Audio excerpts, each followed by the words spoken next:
Hey guys, welcome to Adventures Ahoy, as hosted by the team at No Short Rests. We're here today to show you some of the cool stuff that they're putting into their Kickstarter coming in November, one-room one-shots. Today, we're going to be running one of those one-shots called The Tomb of Grief. Ooh, look at this. Ooh. This is one of the first print copies that we've been able to receive this to try this out. Now, this is going to be pretty much what comes in the final Kickstarter. We will be running this as written. I'm not going to be modifying this at all, just to show you how easy this is to run. Obviously, there may be a few tweaks, balancing things before the Kickstarter goes live, but this is pretty much what you're going to get. Now, this is going to be run with pre-gen characters, which is going to be part of the Kickstarter. So this is literally plug and play. You can pick this up, you can run it as a one-shot on its own, or you can drop it into an adventure. There's a bunch of extra information given in the one-shot to help you do that. But that said, talking about pre-gen characters, I have some of my favourite people from the TTRPG space here to play these characters. So I'm going to introduce them. Well, I'm going to let them introduce themselves. So Lou, would you like to introduce yourself, where you're from, and what character you're playing today? Yes. Hi. Should I be talking directly to camera? I'm so sorry. No? Just talk amongst each other. It's fine. Okay, cool.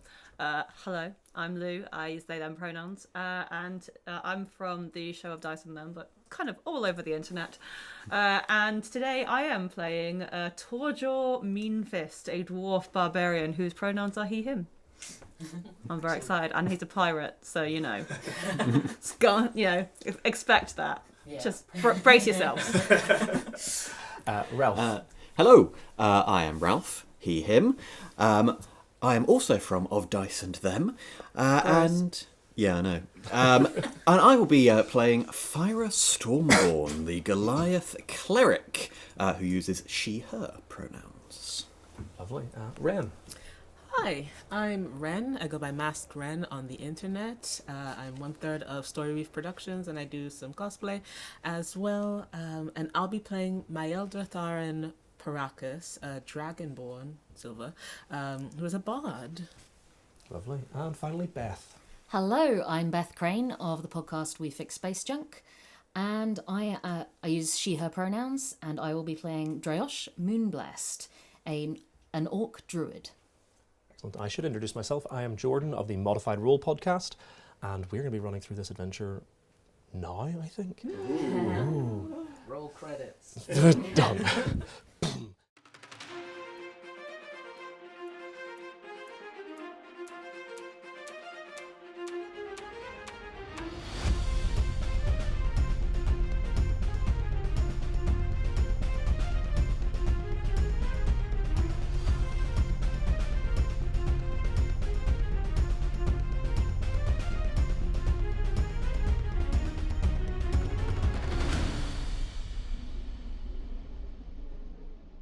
So, as you guys are aware, you are a fledgling adventuring company. You're only level 1 adventurers if we were to talk above table, but you guys have just formed your own adventuring group.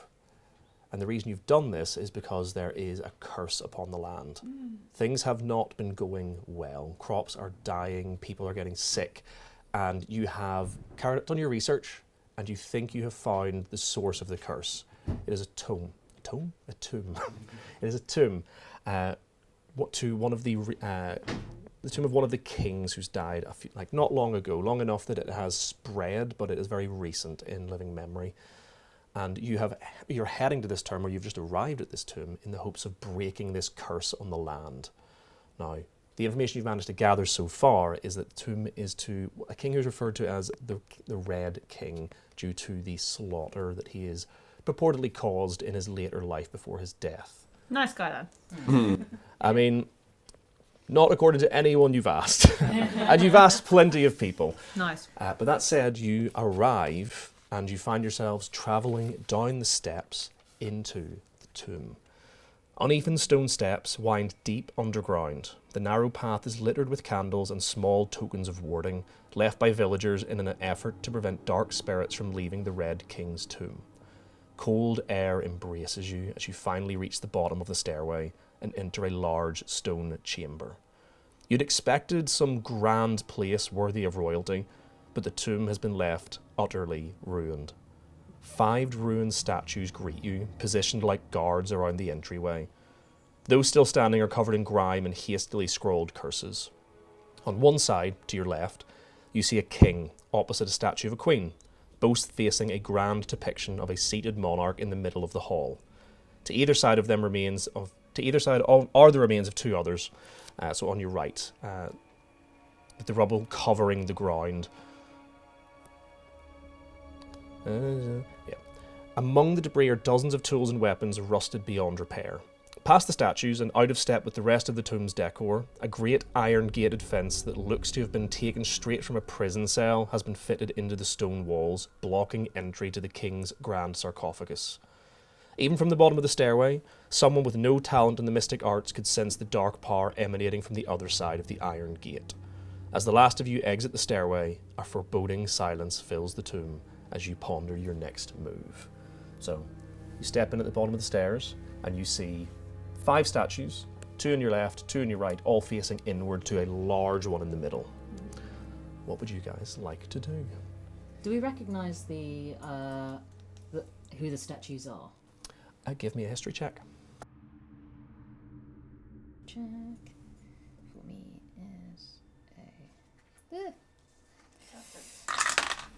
It's a 5, a flat 5, so I know nothing. Well, like I say, these have been desecrated. In fact, some are mostly rubble. You notice that the one on the left doesn't even have a head. The head has been removed from the statue and is on the ground in front of it, but most of these have been desecrated in some way, or, covered in writings and things. Unless you go and have a look, you don't know what they are.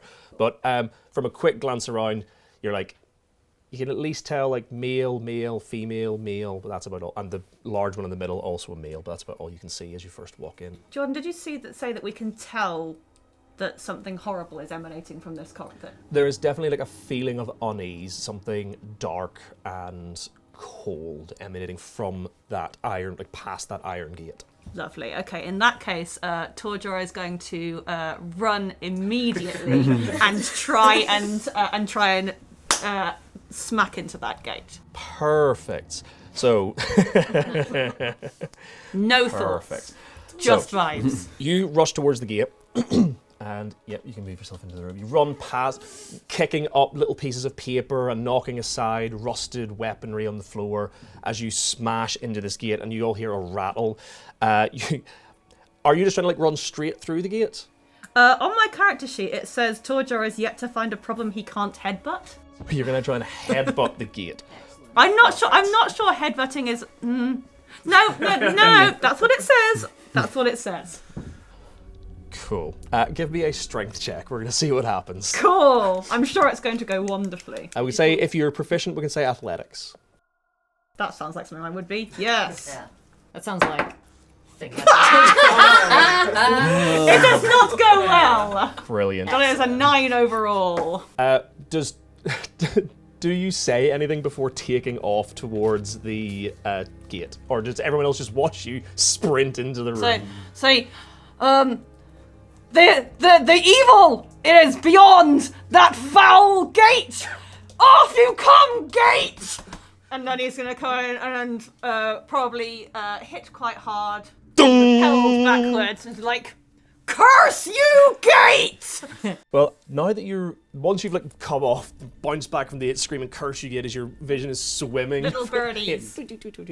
As your vision sort of clears, you do for a split second see beyond the gate on the other side a sinister visage of a ghoul-like creature clothed in black shadow. You see it smiles wickedly, its mouth stretching farther than you would expect one to, and it reaches forward and grabs a chain on the gate and rattles it as if mocking you before disappearing. Can I cast fairy? I've solved it. The baddie is through the gate. I've solved it. We must go. Oh, good job. Post haste. Well done, tiny lowland husband. I knew you would understand. Their wedding was beautiful. So, as Torjor is sort of recovering and wondering if what they saw was real or just a concussion-induced vision, what do the other three of you like to do? They believe everything they see.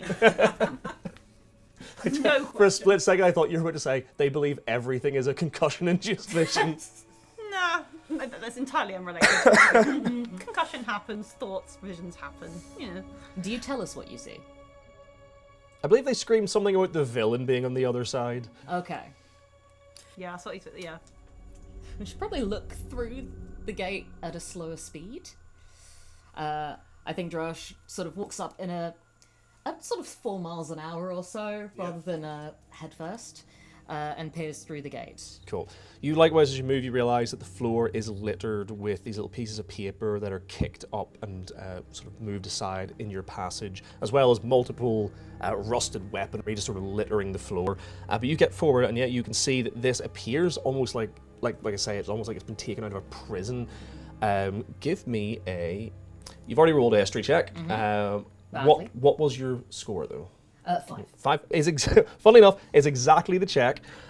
You can know that such a barrier would normally... this is pretty normal to have like a gate like this in a tomb like this to prevent grave robbers from coming in and, taking anything from the actual sarcophagus. Where you are now is like an antechamber with these sort of statues, but anything valuable would be in the actual tomb. So you know that it's quite normal to have this, but this crude gate looks, like I say, more like a prison cell than an ornate tomb. Can I have a quick look at the paper? Yes, absolutely. You pick up just a random piece of paper. Give me a perception or investigation check. Anyone else who sort of sees Drosh doing this can help. Yeah. If you want to help, you can do some advantage. That is a nat 20. Nice! Okay. So, you pick up a couple of pieces of paper, you start flicking through them. You notice that most of these appear to be sort of like harmless curses written and sold to villagers in the region with the promise that they would help protect them and punish the Red King for his wars against his own people. A little bit more digging, and you find, littered among the harmless curses, you find a genuine magical scroll made for someone with no innate magical ability. You find a scroll of protection from good and evil. Scroll is one use, and this is, again, specific to this adventure. Obviously, normally, rules as written, spell scrolls have to be used by someone who has it on their spell list. In this case, it is specified that this can be used by anyone. Be careful, the gate is treacherous. It is, yes, that gate looks real dangerous. Anyone else want to have a look at the gate? I actually want to have a look at the central statue. Absolutely. You need to give me... Just take a look at the right one. Yep. You need to give me a perception check. And while you do that, I will describe what you can see. This central statue is the largest, depicting the king sat on his throne at the age he was when he died. The statue has had pieces chipped away from it with large chunks missing. The king himself looks stern with an intricately carved stone beard and scars running across his face. The older, grim-faced man is unrecognisable as the youthful, hopeful individual depicted by the other statues in the room. The harshest curses are found scrolled across this statue, and hundreds of names have been scratched into the stone. The innocents who died during the king's wars. So, what was your perception? It's a solid 4. Solid 4. Unfortunately, you do not find anything of interest, but you do see all of these sort of names scrawled across the statue. I would like to have a closer look at this gate. Yep. Be careful, my love! I do not want to lose you to this foul gate! So, you see... when you approach, you don't get this same sort of vision that your husband did, but you do see that the gate itself is held closed by this long, rusted, heavy chain that's sort of holding it shut.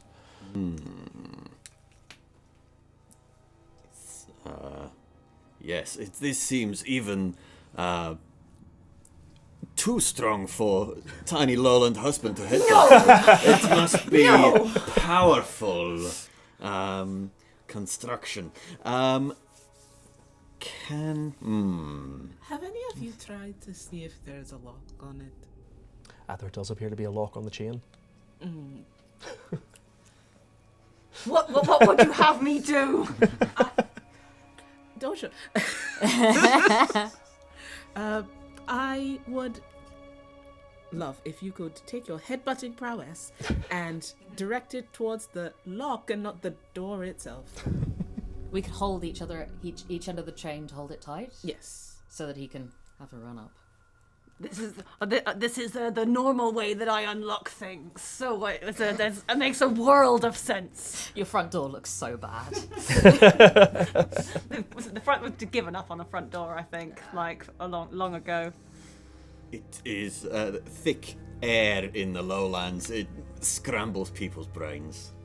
Oh, actually, one thing I did forget to say, as you're inspecting the chain, I imagine once you've spotted that, you give it a closer look, you do see engraved on the chain itself, for those who enter, sheath your swords, they cannot help you break these doors. Head is not sword. Yeah. She's right. You are so wise, my love. I'm very wise. Your words speak only truth. +3 to wisdom. I mean, I'm obviously more than happy to headbutt a lock, if any. But people are welcome to have. It feels like whatever it's idea they probably want. not the way forward, but it does feel like it might be worth. It does feel like the way we're Trying. going. I think Dreosh just enjoys seeing you headbutt things.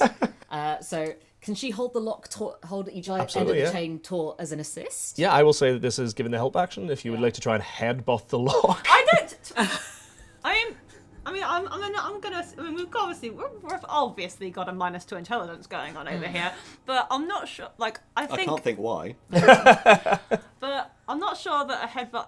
I don't know if it's maybe a wrench, or if it's like a slam down of a fist or something. It's still not a sword. Amongst the tools that are on the floor, is there anything that looks like it might be useful to help pry this open? You look through some of the stuff on the floor and you do find various, it mostly seems to be weaponry, a handful of tools, but I will say this much for no check at all, every single one is rusted.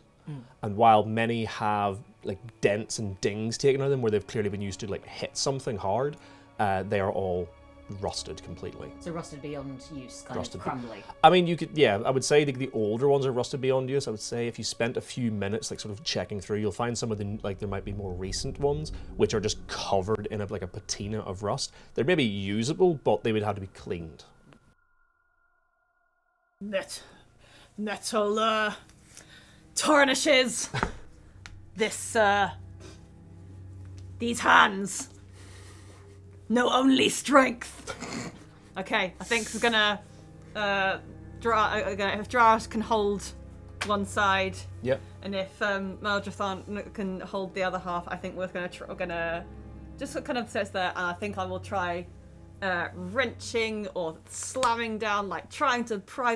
So you want to try and break the lock? Yeah, I think so. In which case, instead of you making an unarmed strike with your forehead, we'll say you're making an athletics check. Okay. So, second I'm attempt. not going to use this one because this one rolls 4s. That's better. Yeah. That's a 24. Oh, yeah. Wow. You guys watch as Torior, with you guys holding the chain taut, just grips this thing. And you want to tell you what you describe it. What does it look like when you break this lock? I think probably he kind of like looks around to every member of the party and is like, yeah. And then kind of just gets hold of the lock itself, gets hold of the top bit, and then just kind of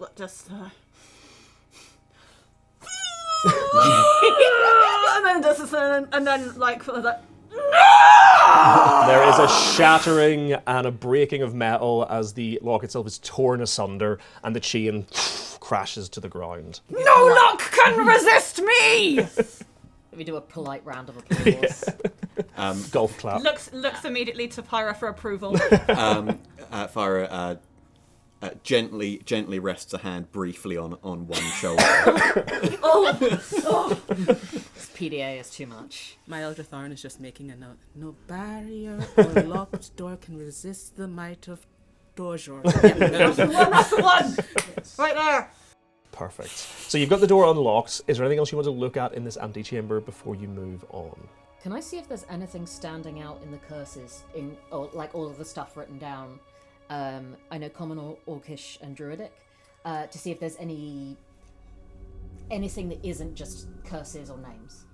I would say, if you're looking specifically at the paper, it all appears... Oh no, I mean the writing on the statues. Perfect. On the statues, you do actually spot that most of the statues seem to have a plaque of some kind. Mostly, almost all of them completely covered in grime, so you would have to go over and clean them. Most of the statues have which you see there are the ones of the king in various forms of his, or various stages of his life, are mostly curses.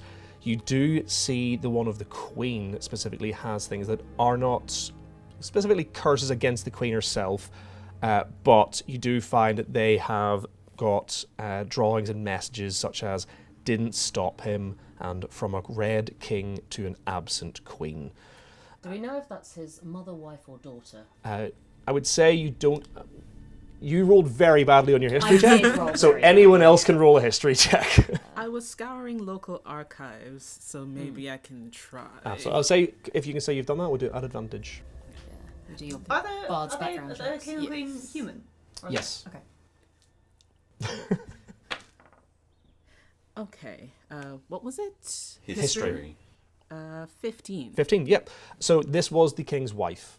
You know that there are, from your research, there were rumours that their marriage was very much one of it was a political marriage. It wasn't marriage for love. That's just like pretty much, very much, Not like ours. very much part of the history that you're aware of. This was very much a political marriage, an arranged one, not for any sort of love between them. You do notice, if you're looking at the statue specifically, you actually would know her name as well, Queen Ethne, Eithne. You can see in the statue it's a noble-looking woman. Her statue is covered in lewd drawings and messages, as those I've just described, and depicts the queen looking sad, with a metal plaque fitted to the bottom covered in grime. If you go over and clean that, it reads, "This tomb was commissioned by the queen in memory of her husband, King Leyland. Our marriage was one of duty, bringing peace between our lands. I hope that in death you find the personal peace you never had a chance to find in life." How lewd are these drawings? Very. Yeah. All right, just worth knowing. You know? get the You're not impression noting them down. you're taking charcoal rubbers. eyes just go wider and wider. You get the impression that while most people's ire is towards the king, the queen was not looked upon particularly fondly either. Cool. Where was she from? Sorry, again, my history was bad. I assumed she was also from here. She was from a neighbouring country. Beth very interested. Beth is Dryash not Drash, know. no, Drash knows nothing. She was from a neighbouring country who I would Yeah. have to search through this to find, so you rolled Yeah. badly on your history check. I Nobody mean, else asked. To be fair, I do have absolute disdain for all of this sort of civilization. Down with thing this that's sort of going on. thing. I'm just like, kings and queens and political marriages are not my bag. I'd rather live in the forest, which is where I normally live. I would say because you took a very keen interest in the lewd drawings and because you were inspecting the statue itself, both of you can give me an investigation check. Okay. I'm sure this is going to be something that he's great at. I like to imagine you've like broken the chain and you're like sort of like breathing a little bit heavily, and you take that moment to like look around the rest of the room, and you hear from Drosh, "Oh, these have lewd drawings on them. Where?" But I'm not very good at where they are because I got a 2. I'm going to change D20s. That this could be is an idea. clearly cursed. Wants to return to the I got a forest. 15. Okay. Grew up in the mountains, distracted by lewd drawings. Only person who is potentially competent at any of them. Hey! Well, I just rolled a 15. we've got a 15. Look at lewd to drawings! look at these lewd drawings. You're I'll have you know. You're He's fully really enraptured. good at it. I mean, I'm You're fully currently enraptured. working on my next song, but it's fine. You're fully enraptured with these little drawings. You're like following them around the statue, and you happen to notice as you're like looking all over, checking all the statue, you realize the plaque. Maybe you were watching as Drosh was like cleaning it. You notice it moves a little bit, and you can see that there's like a seam that shows a gap behind it. Plaque looks weak. Yeah, let's give it a little. That was my voice. Yeah. I've just been listening to you. That's all. Yeah, who's doing an impression? You have spent too long together. That's what it is. Come, my beloved, and see. In your own words. I'll, Plaque looks weak.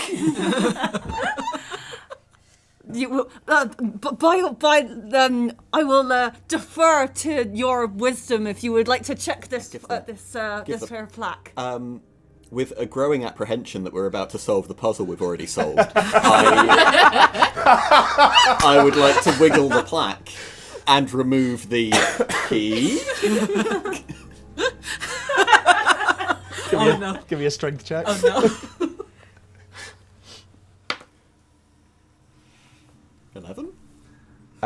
You pull the plaque free to find a intricately carved wooden key. Hell yeah! A wooden key. Now we simply have to find lock this key fix.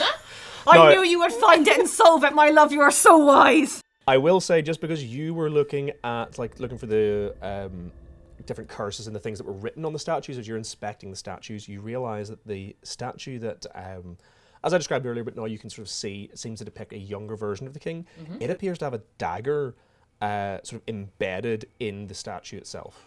You just notice that when you're looking for the things that are like scrawled across them. But if you go and look at this statue, you see it once depicted the king when he was young, but it's had its head, had its stone head broken off. The messages angrily scrolled across it read, "Bloody Red Leland" and "Curse the Red King." Picking up the stone head, it depicts a young man looking hopeful, a stark contrast to your immediate surroundings. A dagger has been stabbed into the stone statue at the bottom, clearly with great force, that looks like it could be pulled free. I think I'm gonna point that out to Torjo. What would you have me do? Torjo very quickly becoming the canary. Yeah. Well, I've heard there's a legend that if you pull the dagger out, you could become some kind of king, or get a dagger. Legend, you say? Just fully lying. My name can become legendary, both here like it is already on the sea. No one's heard of him on the sea.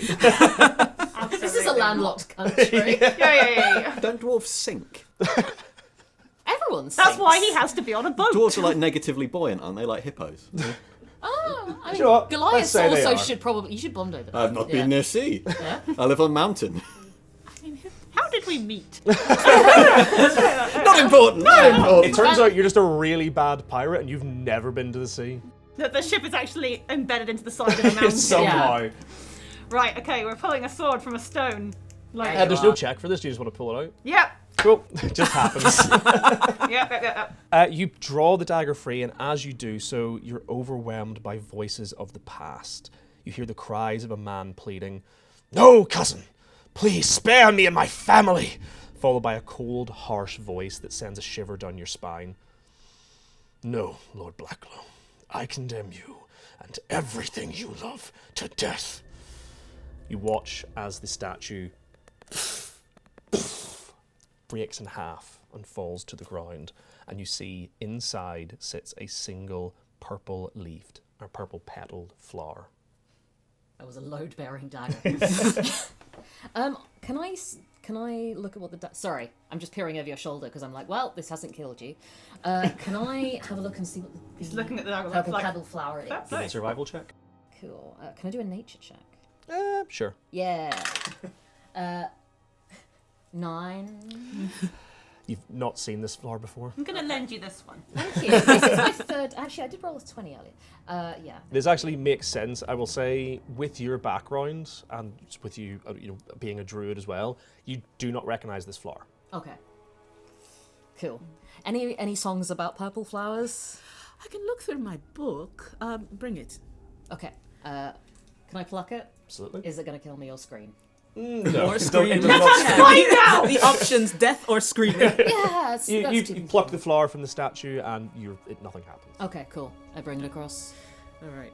Can I do some kind of history? See if I've ever seen this kind of flower for before. a history check. Makes sense if you're going to be checking through sort of like books and journals that you have.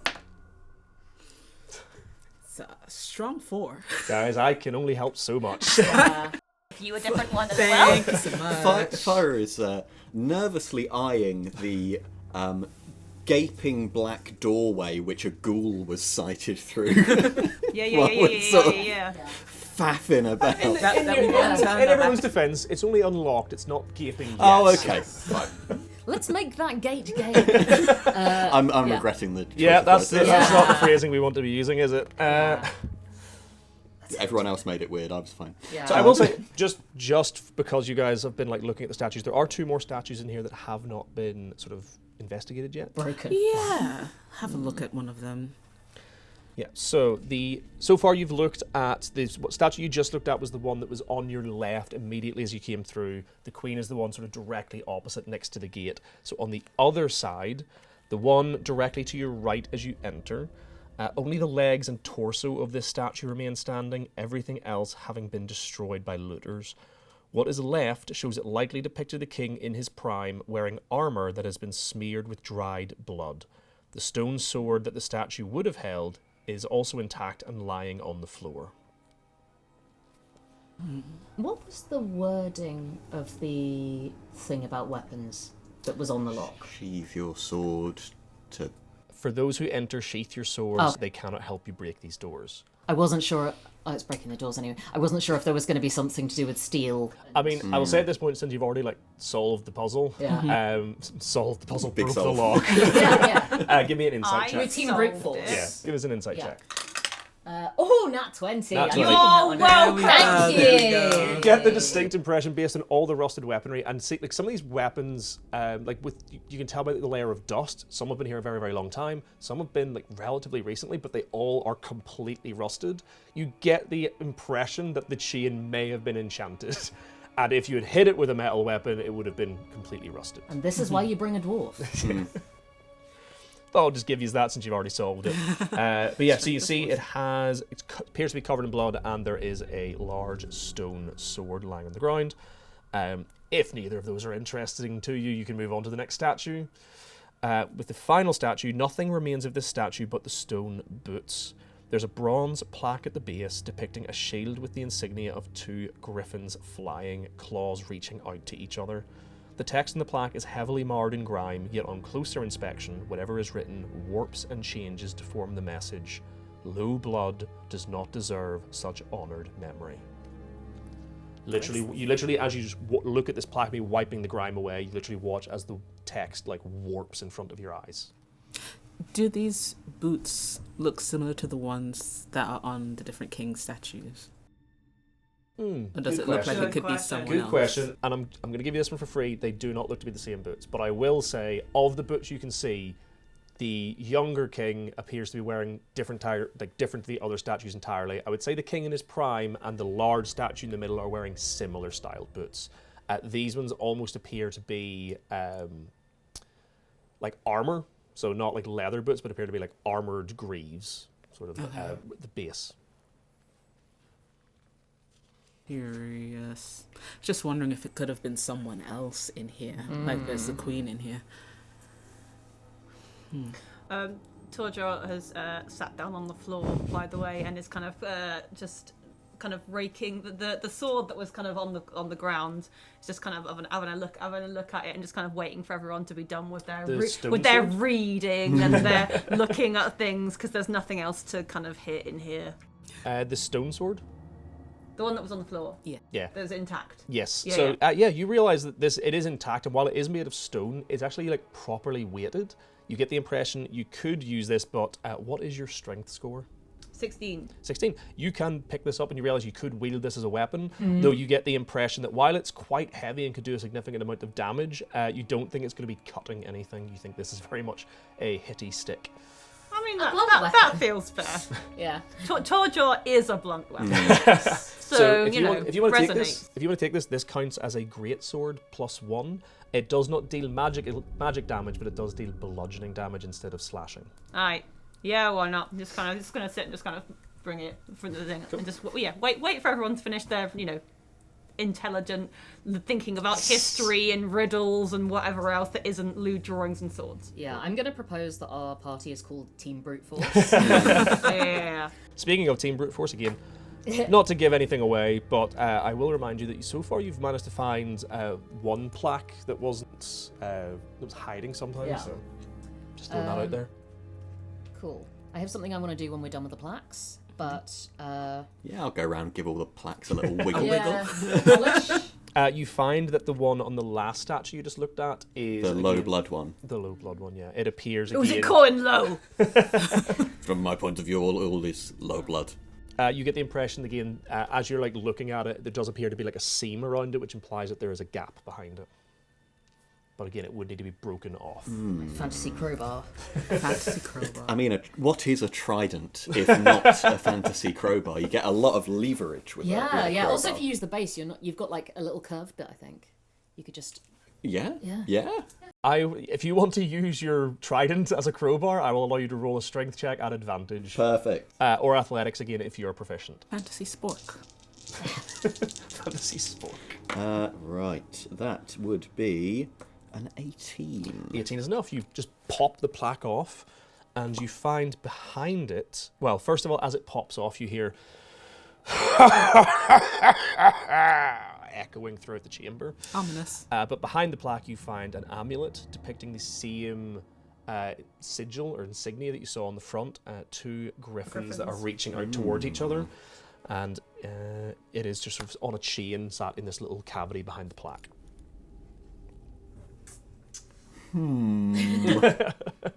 Is this good or is this gonna kill us? Yeah. You appear to have found some jewelry, my love. Is it giving off any kind of essence or Give me an Arcana check.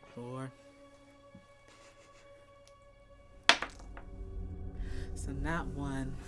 It appears Nothing can wholly help me. mundane. You just decide to bite. Can I go to another plaque and lever it off with the base of my great axe? Yeah, you just go around knocking all the plaques off, just fully vandalising this place at this point. It's already vandalised. Yeah, only the two that you've already found had anything hidden behind them. I want to present the amulet to my wife. Your wife, who broke it open, you rush over, dive in before them. For you! Yeah, you take the saving throw to pick it up. Whatever horrible curse is on it. You manage to pick it up, nothing happens when you pick it up. You know what? I pop it on. Let's... You pop it off, and I will say you do feel... You feel a sensation as if a sigh had a physical manifestation, just a gentle... Ominous. Oh, it's a depression. So, I would like to do something. How wide is the gap in the... Oh, can I push the gates open a little bit? Yeah. And punch the loose head through it? Stone head. Yeah, well, it's like putting a head up over the parapet. Yeah, you But punt, someone That's else's the head. canary. Yeah. you punt the head through and it clatters along the stone floor. Nothing appears to happen. Cool. Oh, actually, very good question. I'm assuming most of you, well, some of you at least, are going to have dark vision. Yeah. Does our Dragonborn and our Goliath have dark vision? 600 foot. 600? I'm pretty sure that's a typo. That must be, that might be a typo. 60 feet. Yeah. I think that's entirely accurate. Yeah.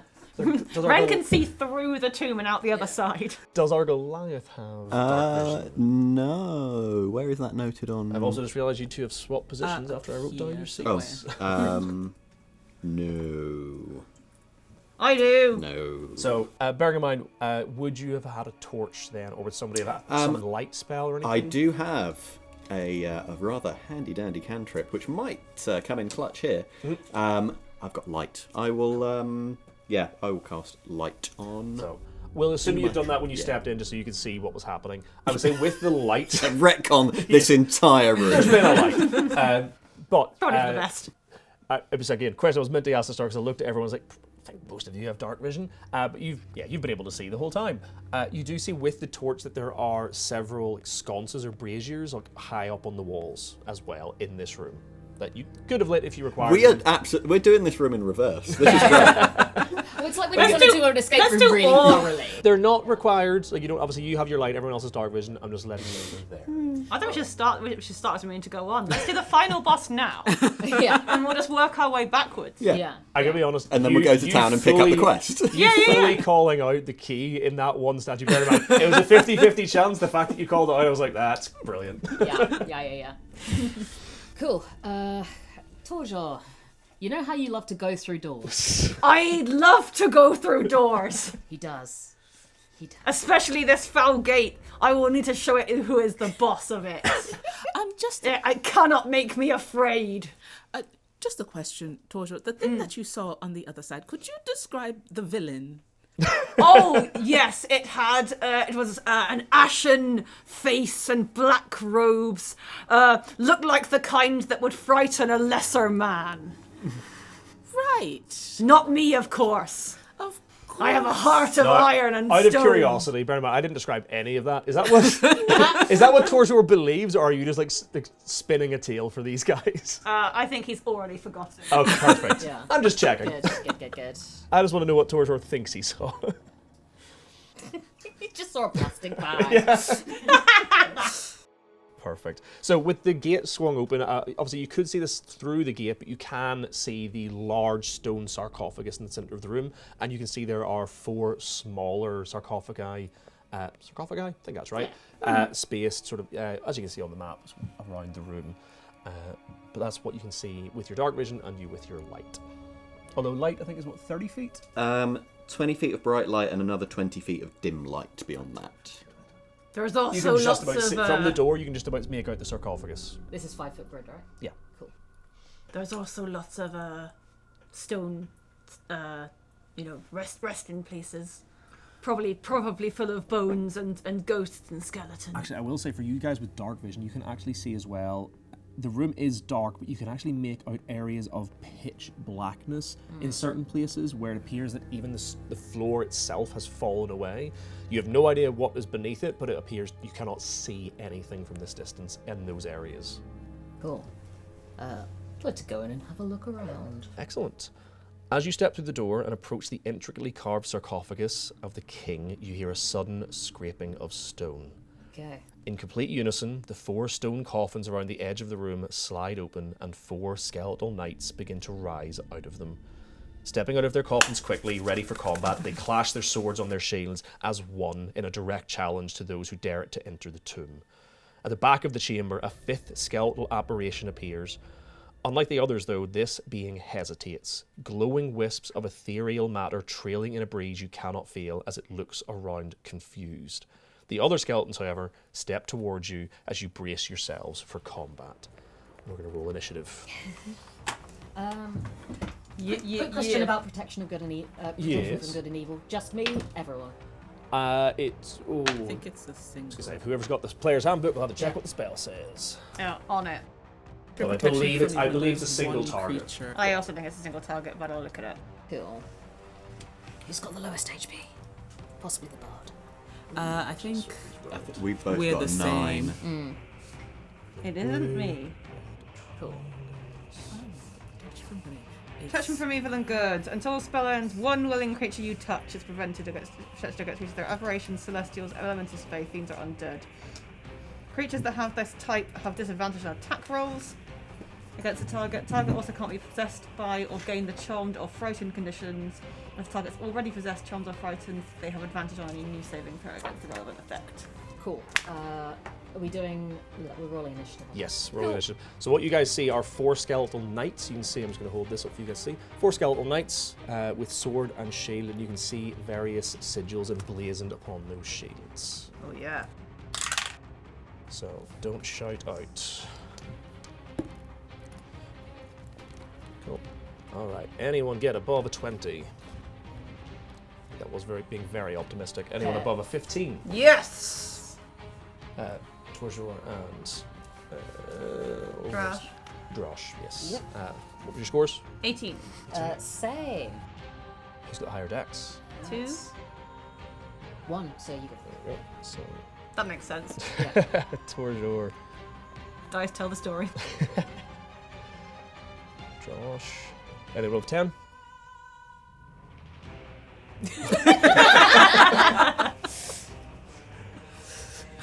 Anyone above 5?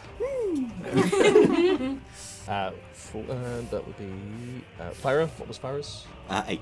8. And Mael Dratharan? 5. 5. She's still You going before love them 5. I cannot escape the single digits. Well, this one rolled badly for me. Maybe this will be good for you. Try that one. And it does some good sounds. So. That's a nat 20. Oh, you wasted it! You will never get another. That is it. Yeah. Excellent. So, top of the order, as these sarcophagi lids slide off and these skeletal knights step out, clashing their swords against their shields. Of Torzor, you're actually first to act. What would you like course to do? he is. He's going to non-mechanically rage because he's only level 1. He's going to get angry. He's going to anger. He's going to anger, yeah. He's going to get a little bit lightly peeved. frustrated. A little bit peeved. And he's going to run through and heft his big stones. It's hard to see the squares. 1, 2, 3, 4, 5, 6. Oh, good. He's going to get his new stone sword and smack a skeleton about with it. Excellent. So remember, this is a +1 weapon, so you can add +1 to your attack and damage rolls. I sure will. This is a skeleton with a red chevron and a griffin. Perfect. That is going to be so that's, I need to put my mice because it's not actually just +1, is it? It's going to be my regular ones. It's going to be +5, +6. 19 to hit. 19 definitely hits, yeah. Boom. Damage on a greatsword. 12? D12? I believe so, yeah. Or is it 2d6? 2d6 for a great sword. I thought that was going to... I Yeah. thought it was the Great Axe. Mine's great. I thought Great Axe was the... Ooh. We've got This it. was Great one of Axe the is- questions in the Yeah. quiz, so you should remember the answer. I know. I Great tried Axe is I tried to +4. cheat by looking at the guy against his shoulder and it didn't help me. 12 plus 2. Yeah, my two-handed maul is 2d6. Is a greatsword the same? I think a lot of two-handed stuff is. I never We'll go for play. 2d6. We'll go for 2d6. Okay, I never play people that have beefy weapons, so I don't know. I don't think I've ever played a character with a great weapon of any kind. No, I don't think I have either. I only do, but I forget everything. Cool. That's good. That's a good roll though. So that is 11 plus 3 is 14 plus 1 is 15. 15 damage. Bludgeoning damage. Yep. Bludgeoning damage. I bet skeletons Hey. don't like them. Hey, guess what? They're vulnerable to that. I bet they are. Nice. Great sword is They- 2d6. They just There we go, bones, 2d6. man. I'm just checking if there's anything I can see of this guy's life. Nope. For those who can see through the door, you watch as Torjor rushes in, swinging the greatsword, the stone greatsword, smashing. The skeleton is dust. Okay, one attack, boo! Shards of bone and armor go flying. I didn't get to do a goddamn thing. One for me! Who's next? Right. Do you want to use any more of your movements, or? I'd use my full movement. Excellent. In which case, Josh, that just happened. Okay, I am gonna move a Oh, little I bit. can rage. Oh, yeah. Nice. Damn it, next time. I don't think it was You're just an required. angry little man. I mean, if you want to, we can say you did it at the end of your turn. Nah, I'll do it next time. I am going to cast Entangle in a 20-foot square on these two. Oh, perfect. Yeah. Yeah. So, Dex saves, I believe? Strength. Strength saves. Let's do that. Okay, unfortunately, they both rolled quite well. Okay. I think, yeah, the lower of the two is going to be a 16. Okay, that's, I think, not gonna do it. Spell save. Yeah, DC 12. Yeah, unfortunately, both of them are unrestrained, but I do believe it still makes the area difficult terrain. Yeah. So, yeah, it's going to cost them half movement, but they're not currently restrained. Anything else for your turn? I don't think I can do anything else, so I think I will just call the other guys in, probably. Cool. Shout, everyone get in here! Somebody's fighting. Get here quick. Excellent. Fyra. Right, well, I suppose I'd better get involved, hadn't I? So, 10, 15. Oh, yes, I can get in with this one. Right. Nothing fancy. Let's hit it with a trident, shall we? See what happens. Excellent. Give us an attack roll. So that will be... Ooh, 18. 18 is also going to be enough to hit. Lovely. And I'm This is the thing with level 1 battles. It's either constant fear of death or a complete cakewalk. max damage. That is love 11 cake. damage. You rush in, stab your trident through the completely piercing the plate armor that this guy is wearing, cracking several of his ribs. You do realise he is not dead, unfortunately, and as he turns, you can see these pinpricks of blue-white light in its eyes turn and focus, and you as the bones rattle, and he hisses at you, but he is still alive. Well, unalive. Undead. Mobile. Yeah. Moving around. Anything else for your turn? I think that is it for me. Yes. In which case, my elder Theron, what would you like to do? All right. I will move in.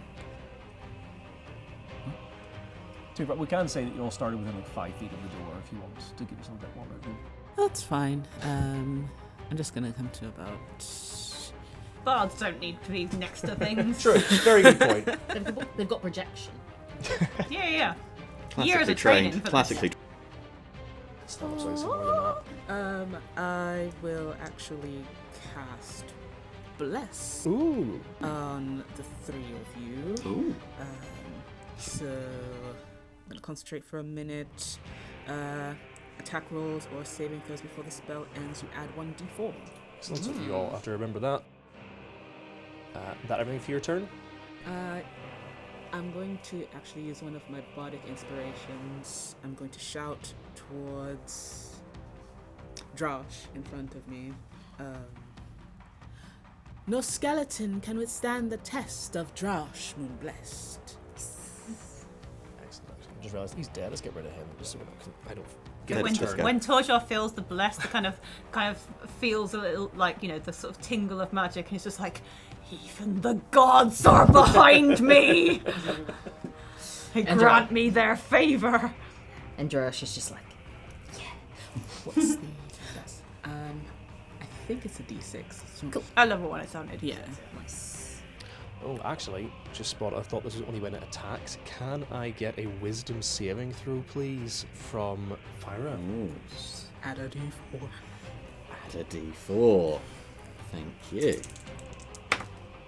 Ooh. Well, this would have happened before the bless, so you'll not be adding the d4 to I this. don't think it. I don't think that would be a 5, my good man. Cool. It isn't massive. You are deafened. So, What? Yeah, exactly. So you're blessed. You don't know you're blessed. 'Cause that's what happens. You're suddenly weirdly better at stuff for no, No idea reason. why. I don't know why. So, beginning of the knight's turn. The first one, you're right in front of him, unfortunately, Fyra. The first knight is going to try and attack you.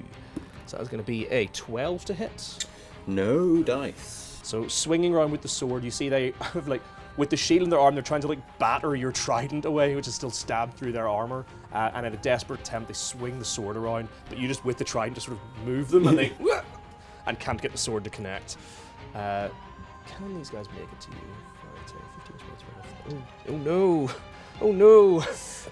Oh. Have you planned this difficult poorly, terrain. Jordan? I didn't plan this. 10, 15, 20, 25, 30. He's coming from difficult terrain. That's a good point. There we go. Who's there? 5, 10, 15, 20. To be fair, doesn't make a difference. They couldn't have reached you anyway. The other two are going to begin moving towards you. They're going to use their movement, and then they're going to do something that you don't know what it is. Torjor, what would you like to do? I'm gonna hit a skeleton with a big stone sword. Excellent. Of course. So you're going to move, Do up I to use him? do I use one of my rages? Am I gonna need to? Yeah. Oh yeah, I got 2. I got. She's just like, who's next? Ah! And then I'm gonna go into a rage. Because Excellent. why the frick not? And then boom, boom, boom, boom, boom. Cool. As you get within melee range, you realise that what he did in his turn was ready an attack action. So he's going to take a swing at you first. Curses! It's alright, he's got no chance. Oh. Probably. I mean, due to an effect of his, he actually does roll at disadvantage, but that's still a 16 to hit. Ball! Cool. In which case, you are going to take. Oh, hold on. Raging. Oh, hold on. No, it's damage Yeah, resistance. just Damn you it. take damage Alright, reduction fine. and you deal extra damage. So that's going to be a total of. You take 6 piercing damage as he, with the shield in front of you, rush forward. He uses the shield to block your vision and then lifts it and stabs at you. So you just run straight into the sword. But that is your turn now. You can take your action. run straight into that sword, bat that sword out of the Oh, way. don't forget your rages. You would have taken half of that. Yes, I would. 6 to 3. God, everyone's so smart. So happy to have you around. Alright, yeah. Friggin' go. Go. Give us an attack roll. Yeah. That's a natural 20! Nice. So, yeah, you're going to roll damage dice twice. Definitely a hit. Yeah, I am. I don't think he's going to survive. I feel Well- like mathematics. Yeah. That's one more than I rolled last time. So, and that killed it. So, that will be a 16 plus 5, 21, 22. Does the 22 kill him? Yeah, just a little bit. How do we doing, Jordan? I mean, when I described the other one turning into like dust and shards, you guys, there is. It where smells like flour. Yeah, powder. once Torior reaches the skeleton, what remains is a cloud of dust as the skeleton explodes under the weight of your blow. Yeah, that happens. Was that all your movement? Do you get any movement left? I have got plenty of movement actually, because I only moved to 10 feet to get there. But I mean, I'm a melee man, so like, oh, actually, do you know what? No, actually, it's fine. Okay, 1, 2, 3, and actually, he's gonna climb up on top of the thing because Cool. he's feeling invincible. He's just Because- gonna climb on top of the supercars and like, do you see? Do you see? We see. Get down. He's You see he's that going the to two skeletons immediately, both of their eyes like flick towards you as you clamber on top of the sarcophagus. he's going to climb on top of the sarcophagus because he has also seen Fellowship of them. Is that sarcophagus sealed? It appears to be. Okay, cool. At least it has a lid on. Whether it's sealed or not is a whole other matter. I'm assuming that's everything for Torior, so Drosh, what would you like to do? Nice. He's still not as tall as Fyra. On top of the sarcophagus. Yeah. Cool. I'm going to take Adrenaline Rush as a Okay. bonus action, Yeah. which gives me 2 HP, 2 temporary hit points, and gain the dash action, which means I'm not actually going to use it as a dash because I'm actually just going over here, Perfect. which I could reach anyway. You just use it for temporary hit points. Yep. Yeah. And then So he, of course, similar to the other Yep. guy, is going to use his readied action to take an Perfect. attack, which he is that guy. use all my hit points. Oh, that's a nat 1. That's not going well for these guys. Nice. With your adrenaline rush, while you haven't used the dash, you are just that little bit faster. So again, having seen what happened to Torzor, you're aware that this is he's gonna have an attack prepared. So again, he does the same move, shield in front, trying to block your vision. You see it coming this time, and before he can raise the shield, you've already sidestepped out of the way of the blade. What would you like to do in the rest of your turn? I would like to.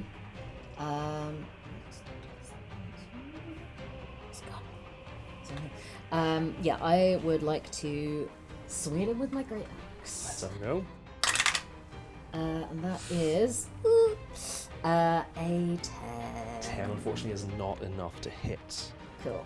You realise You again. add a D4. Oh wait, Oh, you I got a do. D4? I could add a D4 and a D6 if I Ooh. wanted to.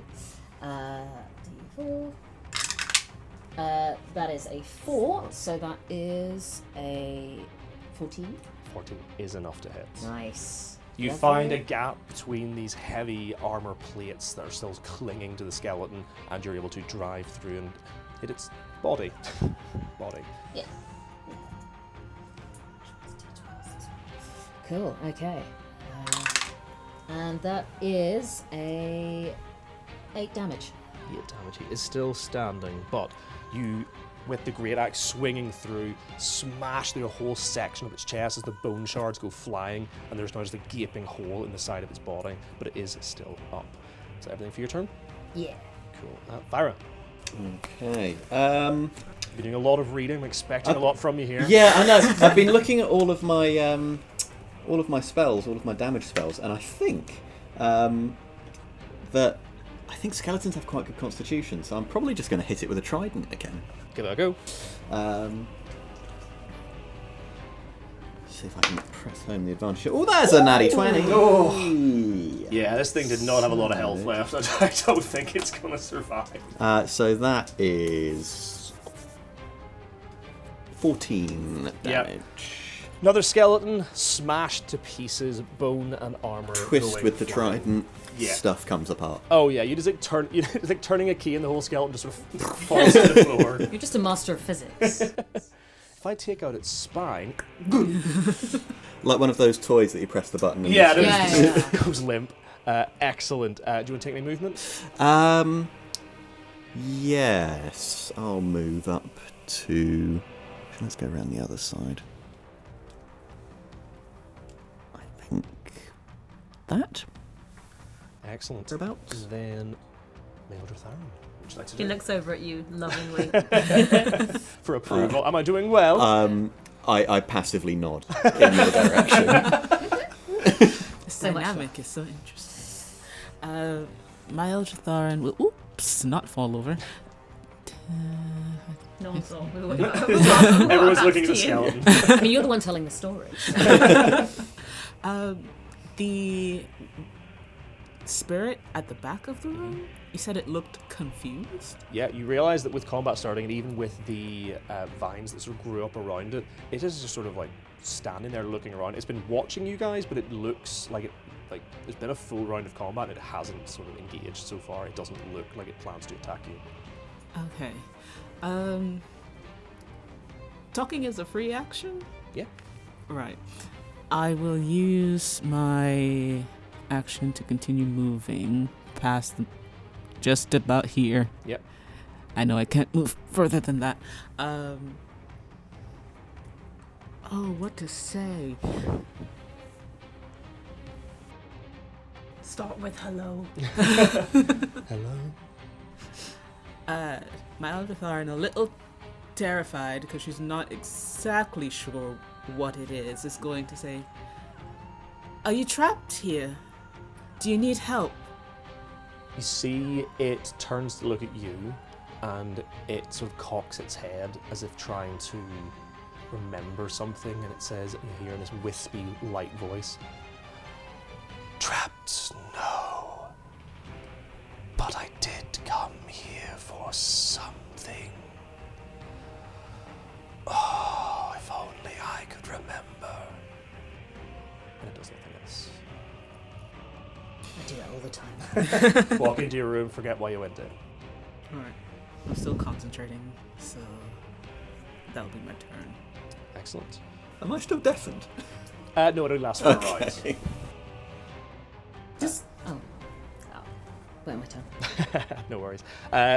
So bear in mind, while you're concentrating on that spell, you still can cast another spell that doesn't require concentration. If you I use know, cantrip or anything. but I use my action to. Oh, you move. dashed. Yeah. Cool. In which case, we are back to the one remaining knight, who, gosh darn it, is going to do his best. He's going to swing. Give it the old college try. Oh, okay. He got a nat 20. Okay, So, OP. yep. on me. Yes. That does hit. Yep. Broken. Absolutely broken encounter. Just double check I've got the right one. Yep, him. So, I'm going to need a charisma saving throw while I roll damage, please. Okay. I don't think it's going to matter ultimately. You add a d4. Do whatever it is. I do add a d4, which is good because I've got -1 charisma. Because I don't like people. Yeah, okay. Ah, yeah. Oh, that's one of your targets as well. That is a 1. So. Cancels out even not Yeah. There we go. So, total of 10. not quite enough. You can take 1 piercing damage, Okay. and after the blade strikes you, you feel your head ringing, and there's like a brief moment of confusion, but then you're thinking, why am I attacking this guy? These guys are my friends. Ah, And you consider, I love skeletons. yeah, so you consider the one remaining skeleton to be your ally, and that you should probably stop trying to fight them. How do I feel about the rest of my party? Still fine. Oh, okay, cool. Yeah, you just think it's wrong. Why are you attacking these guys? Yeah. It's wrong. You shouldn't be attacking these guys. I'm like, guys, this guy's tight. It's fine. We've all got skeletons inside us. yeah, he's just a bit lighter than us. Torjor, what would you like to do? Entirely ignore Drash. Is what. Yep. Saw that coming. Just been like, don't think so! And then leap off the... Totally didn't just break one of the minis. It's okay. I mean, Okay. it's for you. Thanks. Everything's fine. All right, let's just kill the skeleton. Yeah. Torjor didn't notice anything. Lou's kind of heartbroken, but Torjor's fine. And he's just gonna, give them a big old smack. I forgot to use my... I've sat rest down lesson. because ultimately I think this might be finished. That is... 19. 19 hits. Excellent. That's 9, 13, 15, 16. 16 friendship damage to my new friend. Yeah, friendship damage. Yeah. How would you Yeah, gently you describe kind of- destroying the last skeleton? So I think Draros has turned round and said, "No, don't worry, these guys are tight." And then, like, you kind of like in about to bite my head off. the frame of the movie, you just kind of see Torjor leaping. She's kind of the front of the frame, sort of turning around to the party, and you just sort of see Torjor go behind, and then just kind of boom, slap down it on the top, and. Yeah, the skeleton is concertinaed into the floor. There's a crashing of metal and bone, and we are out of initiative. Is the armor also turning to dust? I think the second one that Torjor destroyed has sort of turned to dust. The rest is very much just like falling to pieces. Not magically disintegrating or anything, but just sort of like falling to pieces through age and wear. But it's not. And my immense strength. Yes. Yeah. Cool. Okay. So you're left in this tomb. Oh, thank you very much. We'll get rid of him. You're so welcome. You're left in this tomb with the remains of these skeletons and almost like it looks like a skeleton that stood up, but as you're now getting a better look at it, it almost looks ethereal, almost more like a ghost. How are his boots? No check necessary. They appear to match the statue that was only boots. Is he wearing a crown? Stole the boots from the statue! Not quite, George. Not quite. He is not wearing a crown, but you see as the combat ends and you all sort of like settle and like sort of recuperate and catch your breath, he sort of notices the sarcophagi in the middle of the room and begins to drift towards it, and you watch as he drifts up to it and sort of runs a hand along the depiction of the king in the top of it. I always imagine, because obviously a barbarian rage lasts for 10 minutes, so I feel like Torjor's kind of trying to do some like breathing exercises to like try to come down from... Or for 10 minutes you're just walking around, just Headbutting walls! Just built up a forward callus. Yeah.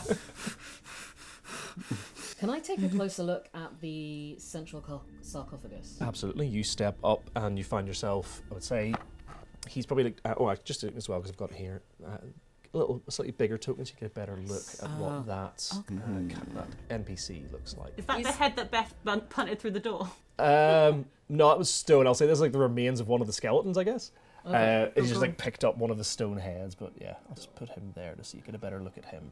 But you would say if you're maybe stood on the opposite side of the sarcophagus from him, he raises his eyes to look at you and just sort of nods, but doesn't seem to be there to carry out a conversation unless you engage him. But you see this large stone sarcophagus with the depiction similar to that of the sort of aged king from the statue in the middle of the floor in the previous room. Is he what I saw through the door? He does not look like the one you saw before. And the skeletons didn't either. Nope. That's worrying. That's fine. That's future. That's future party's problem. Yeah. I think we're totally fine. Well, just Tharn is gonna take like a solid step over here, away from him. Do you? So just as a reminder, because now that we're actually in this room, this corner, this wall, and this corner are the sort of gaps, and if anyone were to move over, it appears to be a deep black abyss. You cannot see the bottom. Can we see the edges? Yes. Okay, cool. Do you... So sorry. Do you know the name Leland? You see, as you say that, the head like snaps up, not like angry, but just like snaps up in recognition.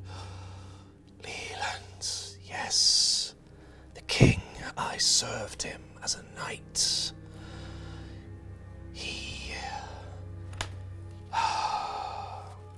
was a kind man once. And you see he like looks sadly towards the sarcophagus again. The writings that we found depict him as bloody-handed. You see his eyes close and like a look of sadness across his face. Yes, something happened. It's why I came here. I cannot remember, but there was something urgent, something awful. You see his vision drifts to the other sarcophagus in the room, the other sarcophagi, and to the shields that the knights were carrying. There are memories here. Memories that can show the past to those who wish to see it. Can I hold up the plant from earlier just to see if he has any recognition? Oh, the flower. Yeah, Oh, now he has to make a roll. Okay, hold on, I need to find a stat block, because he's going to make a history check. So you're playing this game called Dungeons and Dragons. Sometimes you have to do dice things to... Yeah, it's not often that you guys ask me a question and I have to roll for someone. That's your job. there's a pretty dice. Thank you, I'll show you more after. That's looking behind the screen. Yeah, stop looking behind my screen. I'm going to say, with a 12, the response you get, he cocks his head.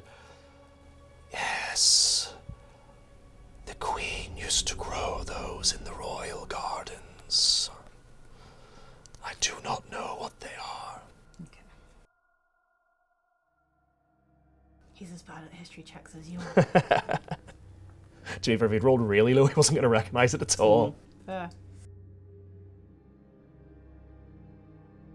Sorry, I'm just making notes That's now. fine. When did the...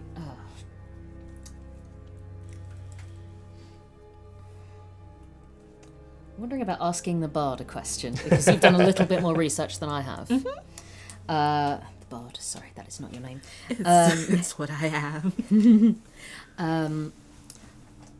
Whether you know when the Queen married the king. Do I know when the Queen married the king? I would say from your history check earlier, because you knew enough about the marriage to know about the marriage that you would know roughly when it happened.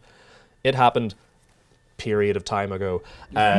Essentially, you would know that the king here has probably been buried for, and I'm going to apologise because I'm pretty sure there's something in this that tells me that, and I cannot find it. Oh, I more wanted to know what sort of age he was. When He was a in his... So obviously you saw the depictions where it was relatively young man in his sort of prime. The marriage would have happened sort of somewhere between the young man and prime. Like they were married for a time. Okay. Obviously the marriage took place prior to whatever caused him to become Leland the Red. Yes. Okay. Whatever horrible circumstances. For why? I'm wondering if she had something to do with it with the plants.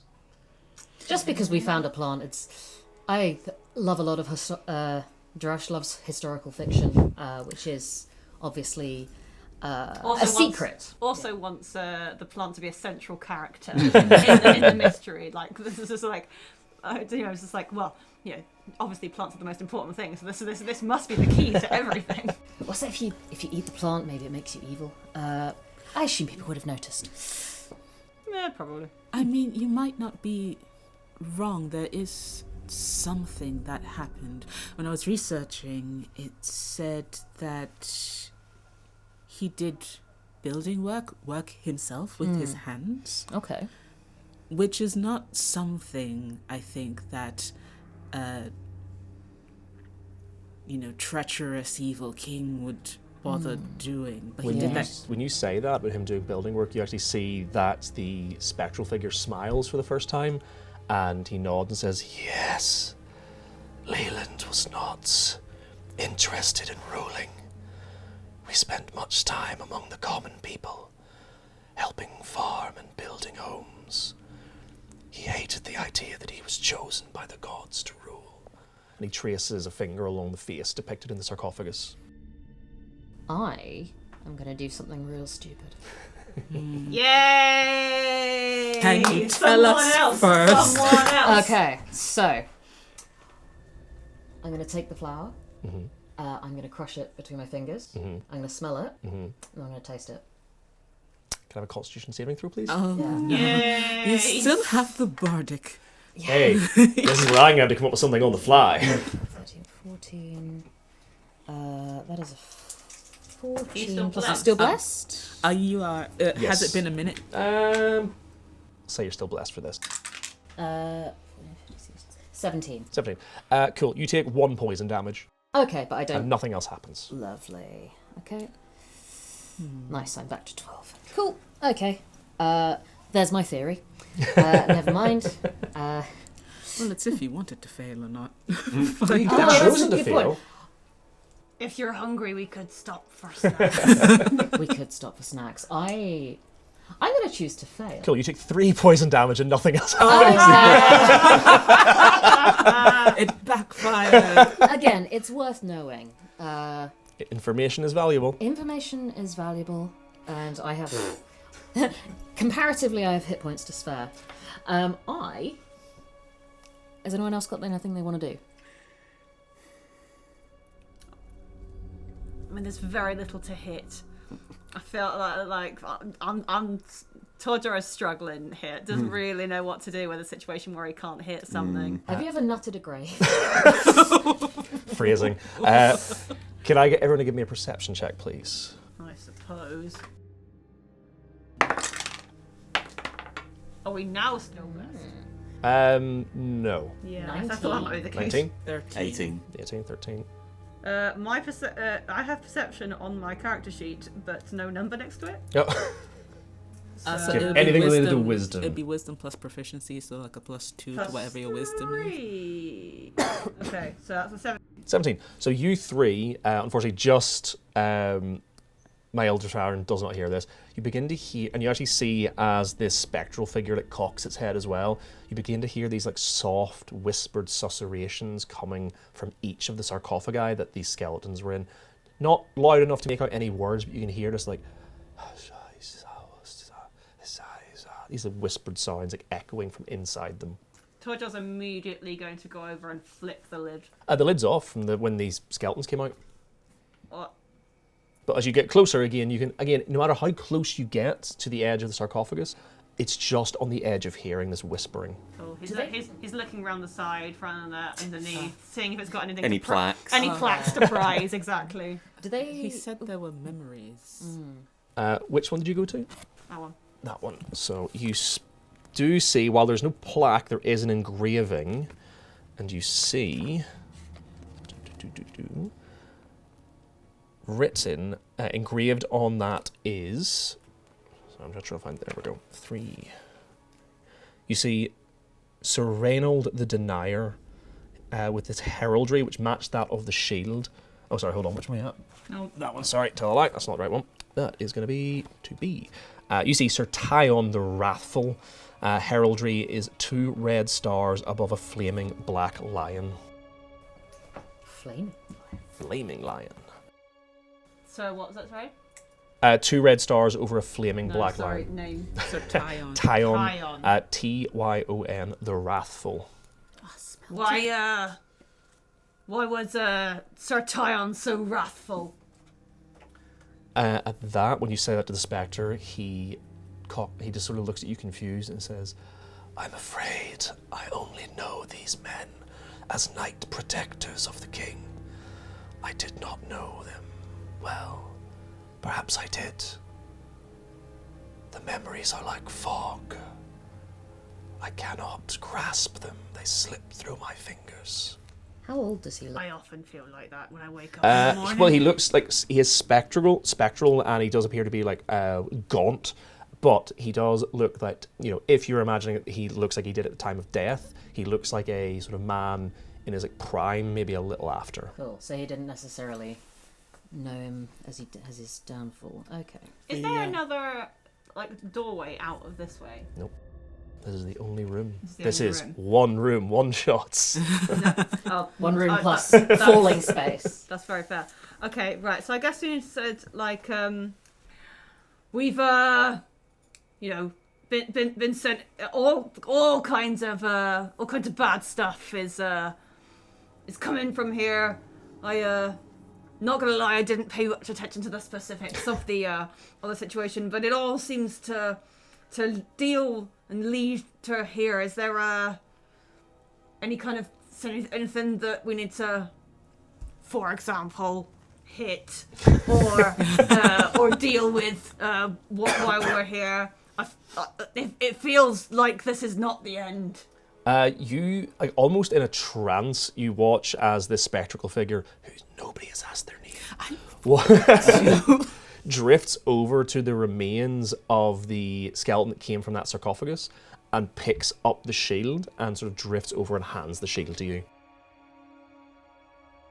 Free shield. He tries to hold the big stone greatsword in one hand. Perfect.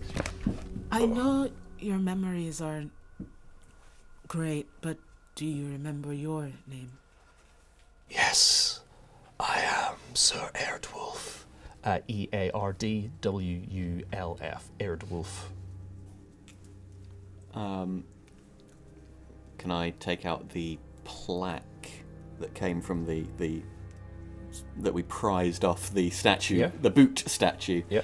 2 griffins. Was that it? Yep, 2 griffins with their claws reaching towards each other. And this was your sigil, yes? As you say that, you saw, because he is similar to the others, he looks skeletal, but with the ethereal sort of light overlaying that skeletal structure, you can see his form, the looks of his face. As you show him that sigil, you watch, almost as if being triggered by the memory, the shield appears on his arm with the matching sigil. Yes, that was my coat of arms in life. You are such a wise and excellent beauty. You are so smart to have figured out such as this. Oh, if only you were here to solve the greatest mysteries of our world. I'm striking this from the sky. Is that sigil on any of the other sarcophagi? No, all the other sarcophagi have the matching sigils This one's to got one griffin. the shield that they were carrying. I'd say technically, while it looks like a griffin, I believe Probably that a one. lion. It's just a So there is one with the 2 triangles, the 2 chevrons, that is a snarling wolf. The one with the Too tiny to see. it's very small. You've got the 2 chevrons with the wolf. You have the 2 stars in the flaming lion. You have 2 yellow stripes on a field of blue and white stripes, and 2 crows bisected by a blue line. Oh, bisected crow. That sounds disgusting. it's just sliced down the middle. It's 2 crows Why do you want that on a bisected. shield? Yeah. That's gross. They just maybe they like anatomy. Yeah. Cool. Sorry, were you saying something? No, you go first. I was going to ask, are there whispers coming from this one as well? Every sarcophagus has whispers coming through it. If you listen hard enough, can you make out what they're saying? No, like I say, no matter how close you get to them, leaning down, it's just is a constant, right on the edge of hearing. I would.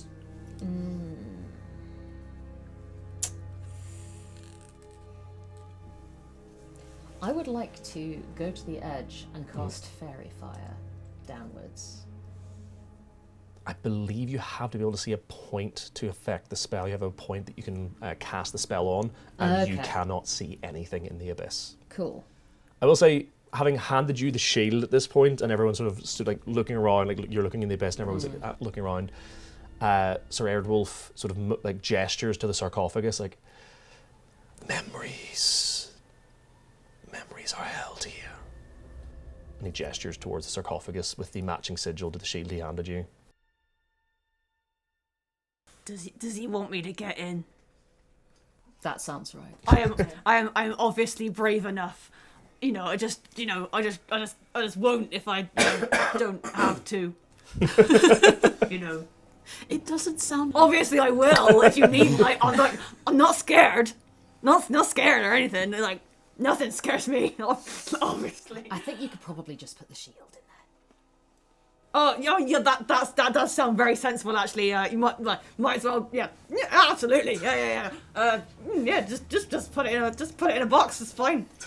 You reach down, placing the shield in the base of the sarcophagus, and all of a sudden, your vision goes black. And to everyone else, I cannot see. You do not They say. have taken my eyes. You cannot say or speak. Okay. You cannot move. Damn it. Your body seizes, and to the rest of you, you all watch as Torzor freezes, like in the act of placing the shield, and the whispers become louder and rushing, and you all become deafened momentarily, and your vision likewise fades to black. But then there's a light, and suddenly colour and sound comes rushing back, and Torzor, specifically, you feel the sensation of a body that is unfamiliar to you, and the rest of you find yourselves almost floating, disembodied. The bitter taste of sweat and blood fills your senses, Torzor, as you open your eyes to a hectic scene. You're surrounded by nobles, knights and soldiers, all screaming in triumph at the capture of Sir Erdwulf. Forced to kneel in the dirt before you, held down by a knight belonging to Lord Blacklow, the largest warrior you have ever seen. Sir Erdwulf looks around in a quiet defiance. When his eyes meet yours, Sir Erdwulf's eyes look of defiance turns to hurt as he recognises you. You try not to let yourself doubt your actions at capturing the would-be Earl. Now remind me, your background is pirate? Oh yes. And for Thyra, you're an acolyte though. Your memory is flooded momentarily. Sir Erdwulf had been riding with only a small retinue when the 100-strong host of noble conspirators had ambushed him, yet he managed to fell a dozen men before being overwhelmed.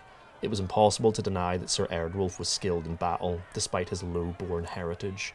You see these memories, realising that they are not yours, but the knight that you are almost looking over the shoulder of.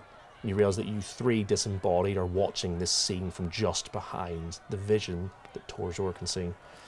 The gathered crowd parts and you see Lord Blacklow pushing himself through the crowd, a man that you, as this knight, recognise, barely containing his glee.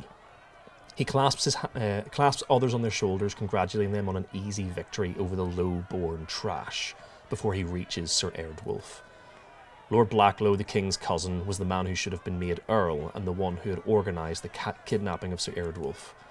The nobles all around laugh and jeer as Lord Blacklow calls for silence. You see him draw a dagger and run his finger along the blade, muttering something to Sir Erdwulf, whose eyes widen in fear. Immediately you know something is wrong. You reach for your sword and try to push forward to reach Sir Erdwulf just as Lord Blacklow runs his blade across Sir Erdwulf's throat, leaving a gash almost as wide as Blacklow's sickly smile.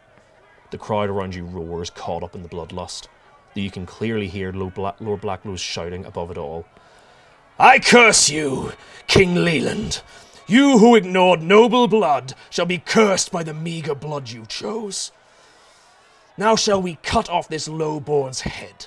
Let us send it to the king as a message that we are the people who shall be listened to and rule as is our right." You feel paths opening up before you, choices to be made. You, embodying this knight, can choose 3 ways to go.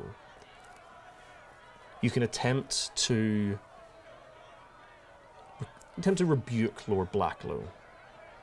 You can attempt to essentially intimidate him down and prevent him from acting brashly. You can attempt to reason with him using your knowledge of religion to indicate that to act in such a way would perhaps draw the ire of those who follow the faith of this nation. or you can attempt to trick him. It's a very important question here.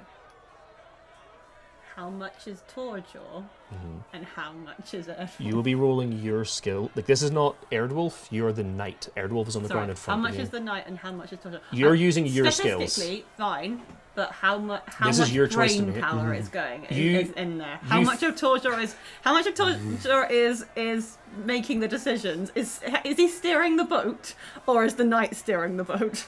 You're steering the boat. You get the impression that this, while this is a memory, you feel choices opening up, and in this moment you're trying to find the choice that this knight made. But you can feel his indecision in this moment. You get the impression that this is something you get to choose the choice, but whatever you chose is historically what happened. Okay, well, if Torjor is driving, he's not going to try and trick anyone. He's not that kind of guy. He's not going to try and be reasonable either, because he's not that kind of guy. Which leaves rebuking and intimidating. Can I get an intimidation check, please? Okay. We'll give it a go. That is a natural 1. You hear the voice. I'll see myself out. The knight's trousers fall down. You hear the voice of this knight. You go too far, Lord Blacklow. The plan was to capture him, not kill him. Are you all mad? Or do you want to start a war with the king? Give his body to me immediately. Swords are drawn all around you, and the few allies you have quickly form a barrier. Lord Blacklow smirks to himself, even as his eyes bulge in fury at your defiance. Blacklow's huge knight companion drops Sir Erdwolf's body and moves towards you, his grin revealing a row of rotted teeth. You are right, Sir Tyon. My emotions got the better of me, he simpers.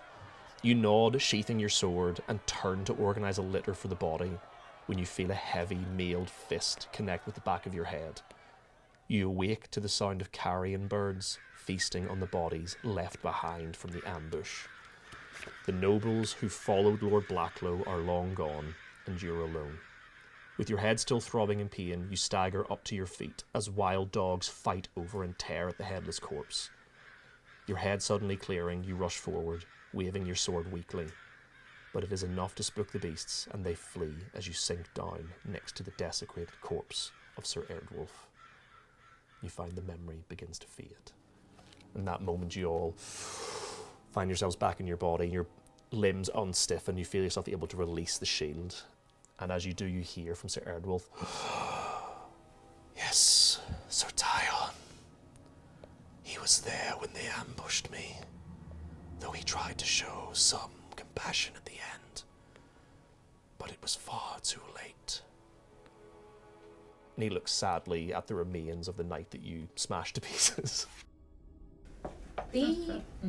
No. Oh, and I should have shown you all that. Man, that looks so good. I remembered eventually.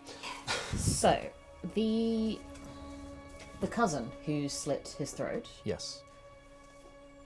how close does he look to the statues that are in the entrance? He does not look like any of the statues in the entrance. He looks very different. Okay.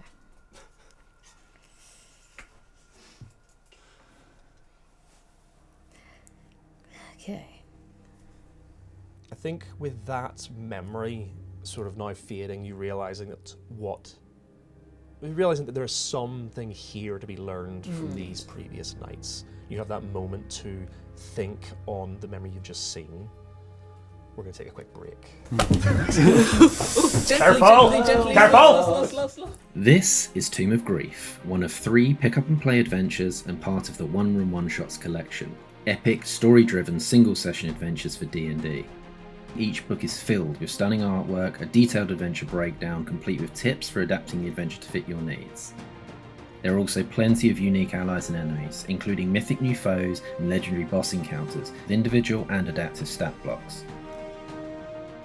With our Expanding the Adventure section, you can change everything from the difficulty of individual monsters to creating new combat scenarios or even adding brand new creatures to the mix. Finally, we have an entire section dedicated to turning these one-shots into amazing short campaigns, including extra monsters, locations and lore, all whilst utilising the base adventure in new and unique ways. We're live on Kickstarter now, with some incredible rewards and even better stretch goals that you won't want to miss out on. So head on over and back us today.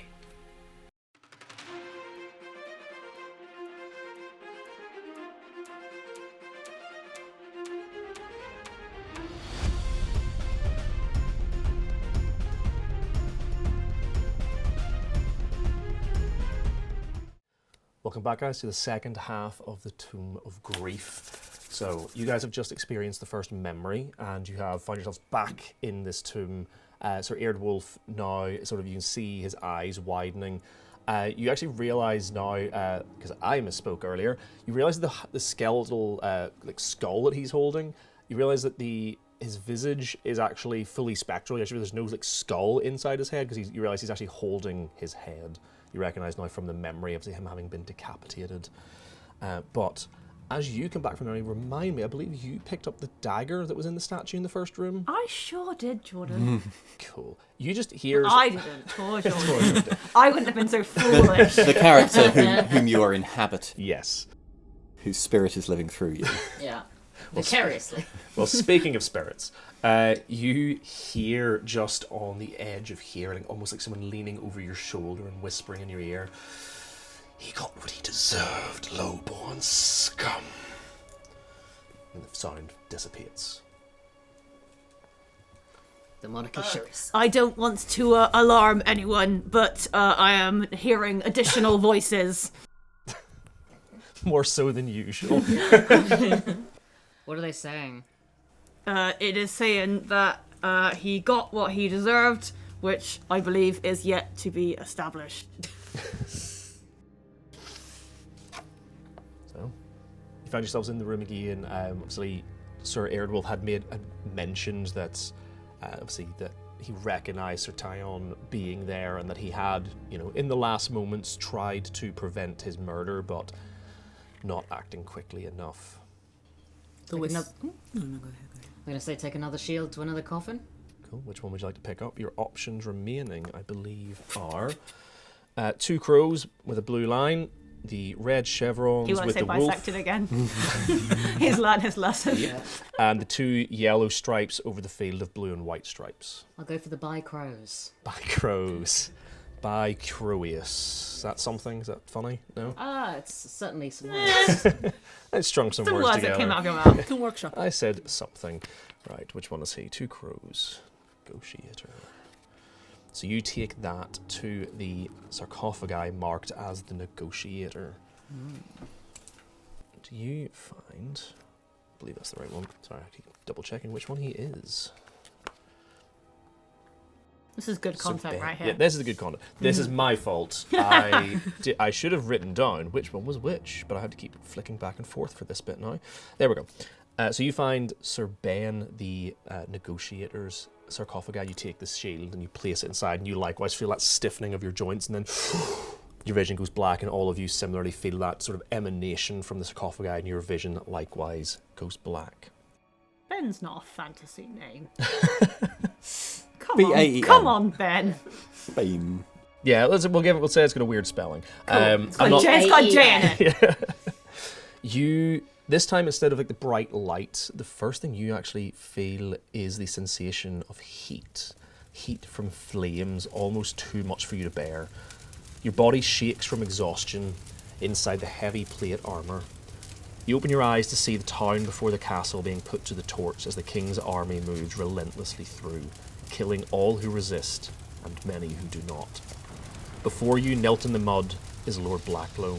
An enormous knight is knelt beside him, his angry little eyes darting between the dozen soldiers around you, all of whom have their weapons directed at him. Behind Lord Blacklow stand his family, a petite wife whose name you don't know, and 2 young children, held by soldiers loyal to you. An explosion rocks the ground as one of the walls of the castle Lord Blacklow is attempting to flee from is destroyed. He looks up at you terrified, though you sense in him a grim resolve when he speaks. "Please, you must let me get my family to safety. I had nothing to do with the death of Sir Erdwulf, I swear it. I only voiced my concern at court. I took no part in his death and was horrified at what they did to him. Quite horrified. I believe, Niall Dratharan, you are our folk hero. You know from tavern rumours and talking to servants that Lord Blacklow voiced more than concern when the king announced his intention to make Sir Erdwulf an earl, a position Lord Blacklow himself had long coveted and expected, as he is King Leland's cousin. However, you also know that Lord Blacklow cares little for the goings-on in the kingdom and rarely leaves the safety of his castle. As you stand looking down at the pleading lord, a shout from nearby alerts you to the movement in the smoke. The king's banner can be made out as it flutters in the wind, and you realise that King Leland himself is approaching you. Lord Blacklow begins to panic, scrambling forwards in the mud and raising his hands to you as he grovels. Sir Ben, you are a good man, I know it. You must let me take my family away from here. The king, he is mad. He will likely kill me, but my family. I swear on the gods that I am loyal to the king and the crown. He is my own blood. I did not harm Sir Erdwulf. I wept when I learned how they treated his corpse. He was a good man, even if he was of low birth. Please, you have to let me go to escort my family to safety.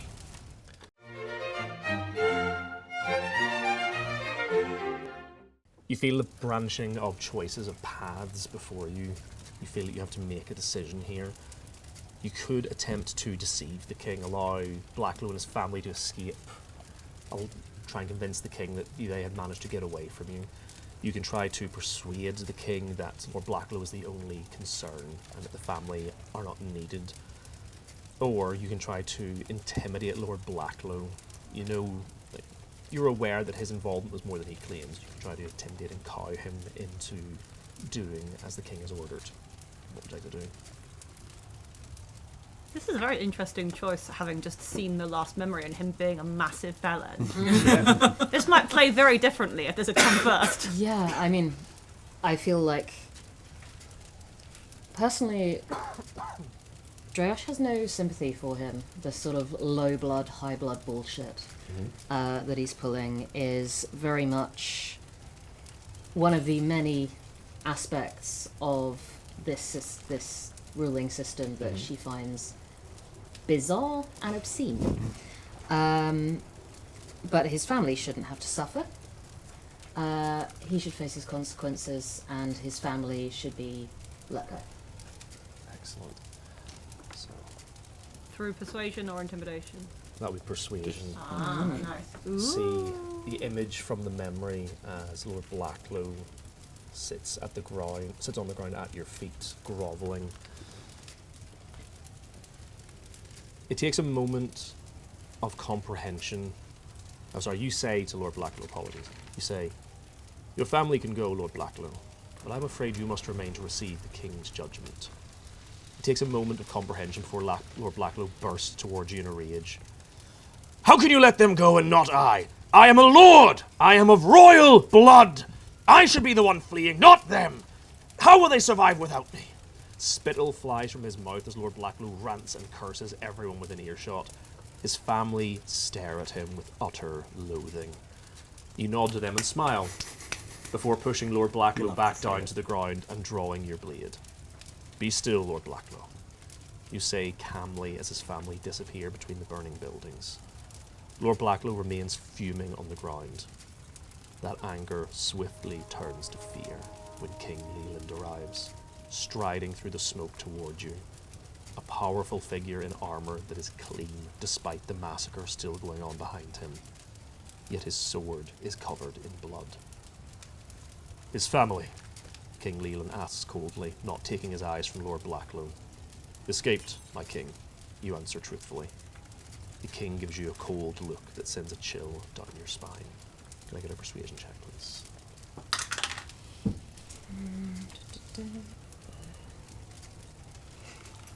9. You go to speak, but before you can, King Leland moves towards the huge knight that has always been at Lord Blacklow's side. There is an inhuman hatred emanating from the knight, even as the king raises his sword and cuts through the knight's exposed neck. The knight gurgles as he chokes on his own blood, his huge body writhing in the mud as King Leland turns back to Lord Blacklow. His death was quick compared to what I will do to you, cousin. The king spits in anger.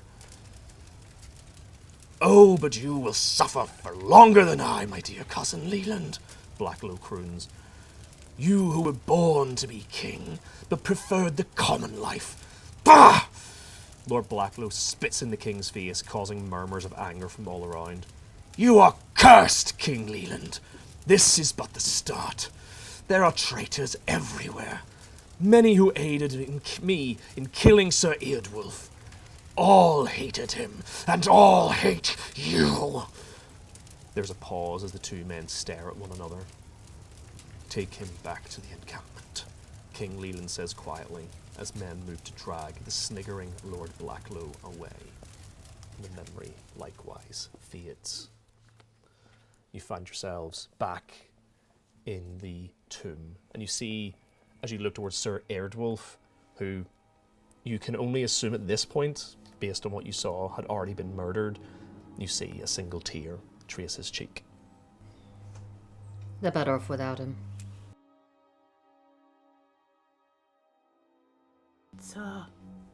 It's gone pretty intense in here. I kind of thought we'd be coming into a tomb and just, Having a little look around. Bit of a loop. slap. Yeah.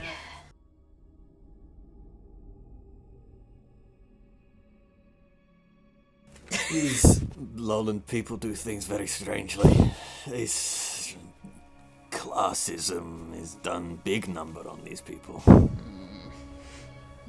Civilization. She does do the bunny ears. My elder Tharin is going to approach Sir Eardwulf, moving from 20 feet to 10 feet. Did she know the Queen? Sir Eardwulf? No. My elder Tharin is asking Sir Eardwulf if she knew. Oh, you're saying did she know? And Sir Eardwulf looks at you, and there's a moment of you like that look. It's like, did she know? And he just nods. He looks to the sarcophagus in the middle of the room. The Queen never held any ill will towards me. At least, none that she ever voiced. She knew of us, and while I do not believe she approved, she understood. Torjar looks at them, and he looks at the spirit and at the tomb, and then he looks at fire and goes, like,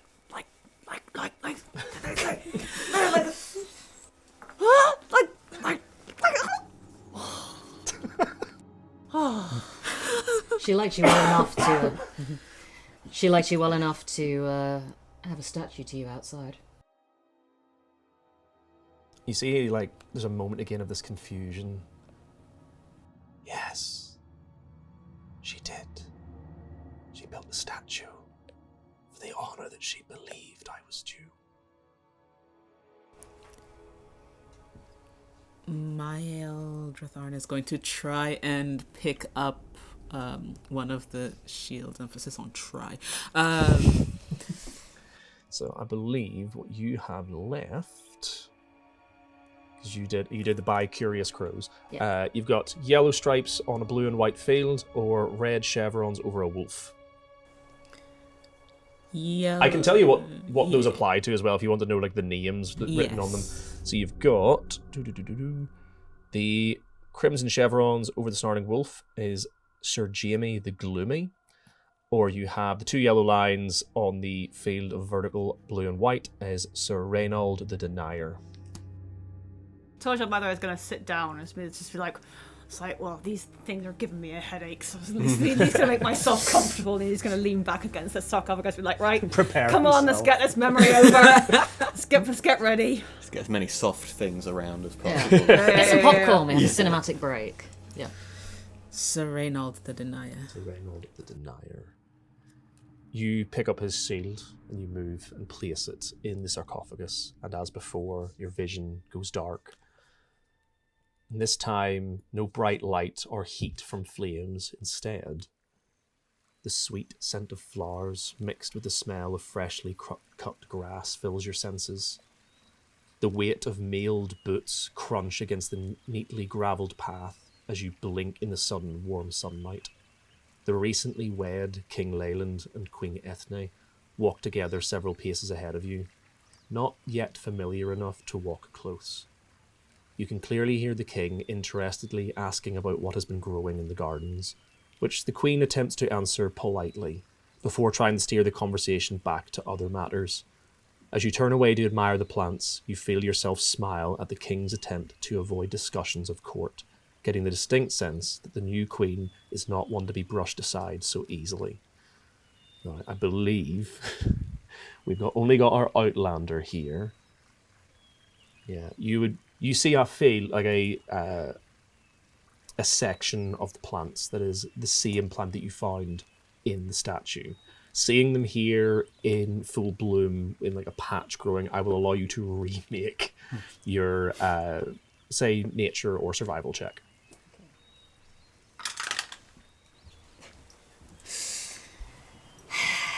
You still have your bardic if you want to. Oh use yeah, it. yeah. I'm going to use my bardic, and I'm not blessed because that's No, that's not gone. going on. Yeah, I forgot what a d6 looked like then. What was it? 14. 14. Now, normally at this part of the adventure, you don't actually have to make that check because you made the check earlier. I'm just making So you that, remaking yeah. it. There's one plant the queen needs no help pointing out. Foxglove. Ah. A purple flower that is far from her homeland. Or sorry, that is from her homeland. Gardeners have had to learn how to treat poisoning from these plants in case anyone ingests the petal. If anyone were foolish enough.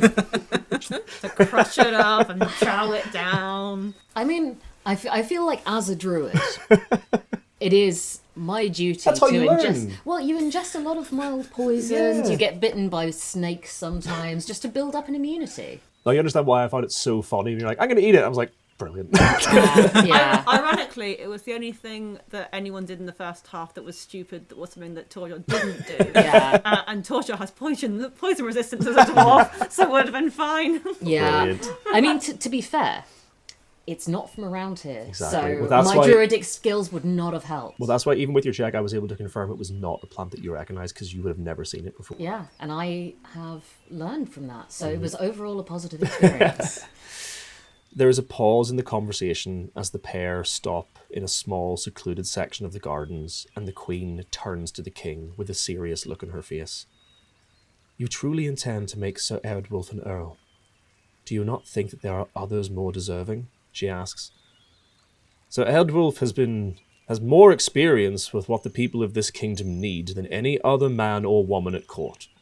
He would make an excellent earl. I don't disagree, but this will be ill received by the nobility, the queen says, her eyes holding the king in an iron stare. A low-born, elevated to knighthood is one thing, but to rank of earl? Such a thing is unheard of in my kingdom or any that I can think of. The king sighs, turning away uncomfortably before looking at you and smiling. He beckons you forward. Despite your reservation at being brought into this argument, you step forward. You can't help but notice the initial shock and then angry look Queen Ethne gives you both at an ordinary knight being brought into the conversation. Sir Reynold, you are from a similar background as Sir Eardwulf, are you not? Do you think that to be an earl one must be of high-born family? You now feel the branching of paths. You can attempt to pull on history and convince the king that this won't go the way he likes. You can attempt a persuasion check to convince the queen that perhaps the king is not wholly wrong. Or you can attempt an insight check to see if you can find a way of essentially giving a non-answer. Politics check. Politics. I feel like Reynolds probably went with the non-answer. An insight check. Excellent. It's a good thing we'd all gone quiet there. Stormlord speaks. With the king asking you, take that moment to try to try and read the two of them, and you say, "These things are beyond my understanding or opinion." Give me an insight check, please. Oh. Ooh. 23. Sir Rayland is correct. It is not the place to discuss such matters. At least he understands proper decorum and position. The Queen nods, giving you a brief smile. The king mutters to himself as he looks between you both. You can tell by the look in his face that the king is already planning to go ahead anyway. But you know it is not your place to mention this, even as the king nods in mock defeat to the Queen, causing her to smile again. "You are right, my Queen, as are you my faithful bodyguard," he says, looking at you. "Perhaps we should return to our usual tasks. Sir Reynolds, you are to attend to our... From the top. You are right, my Queen, as are you my faithful bodyguard. Perhaps we should return to our usual tasks. Sir Reynolds, you are to attend to the Queen." With a coldness that is unusual for King Leland, he leaves. You want to protest. You are, after all, here to protect the king primarily, but you must also obey his orders. The Queen begins to examine her flowers, seemingly forgetting that you are there, as she hums to herself a song from her homeland. Again, the memory fades. You see Sir Erdwulf again, that memory likewise appearing before him. Smiles softly, and then you see his face turn sad as he gazes upon the sarcophagus and his gaze drifting out to the antechamber where the statue of the Queen was, and he sighs gently. There was significantly less bloodshed in that one. I'm staring at these and I keep forgetting to show them to you guys. There you go, there's my shot of the garden. Oh, that's quite lovely. You preferred other memories, I assume. I kind of feel like I knew where I stood with them, people that need to be killed, people who are doing the kill. It kind of all makes sense. All of this politicking, it doesn't sit well. Well, looks like you got one more. I pick up the wolf shield. Yes, the two chevrons over the wolf. You take the shield of Sir Jamie, place it in the sarcophagus. Be very careful. He's so gloomy. I've got this amulet with the just like sighing. I feel like the gloomy is probably. Actually, that's a very good question. I completely forgot to ask that. Are you wearing that openly, or would you have tucked it away? Yeah, probably over the top of stuff. Yeah. I think it was just sort of looped on. Yeah, I mean, in which case I completely forgot to ask, but Proudly displaying a gift from her beloved husband. So obviously. Realizing that has the same sigil as Sir nasty Erdwulf. too. So whenever you showed him the plaque and his shield with the sigil appeared, his eyes would have lingered on the amulet, but he wouldn't have said anything. But as your vision goes to black, this time it is sound that comes to you first. The king's voice echoes around the quiet hall, thanking those in attendance for their loyalty during the past years of unrest. You open your eyes to see a large feasting hall, rows of tables filled with mostly young men and women, the surviving heirs to the noble houses of the kingdom. So many young faces you do not recognize. The king finishes and reaches for his goblet, which the queen carefully passes to him. "Death to traitors!" he yells before downing his goblet, wine splashing his face as he collapses back in his chair, staring into his cup. "More wine?" Queen Ethne gently asks. She pours dutifully from a jug, dismissing the nearby servants. "There are still more traitors out there," the king mumbles in a stupor. "I see and hear them all the time. Their foul whispers denying me peace." You glance at the king, and for a moment his shadow appears different. larger and darker, with a gap of light almost like a smile. Strangely, you are reminded of the moment Lord Blacklow, the king's own cousin, was executed in this very hall several years ago. Rather than appeasing the king's desire for vengeance, his death exacerbated it. Later, the king had even executed Lord Blacklow's captured family, but his desire for vengeance had continued to an excessive and all-consuming level. Of all the Night Protectors, you are the last survivor. Pipe down, geese! My lord, the geese. The geese are at the gates! Alas, my lord, the geese have risen against us. Traitors!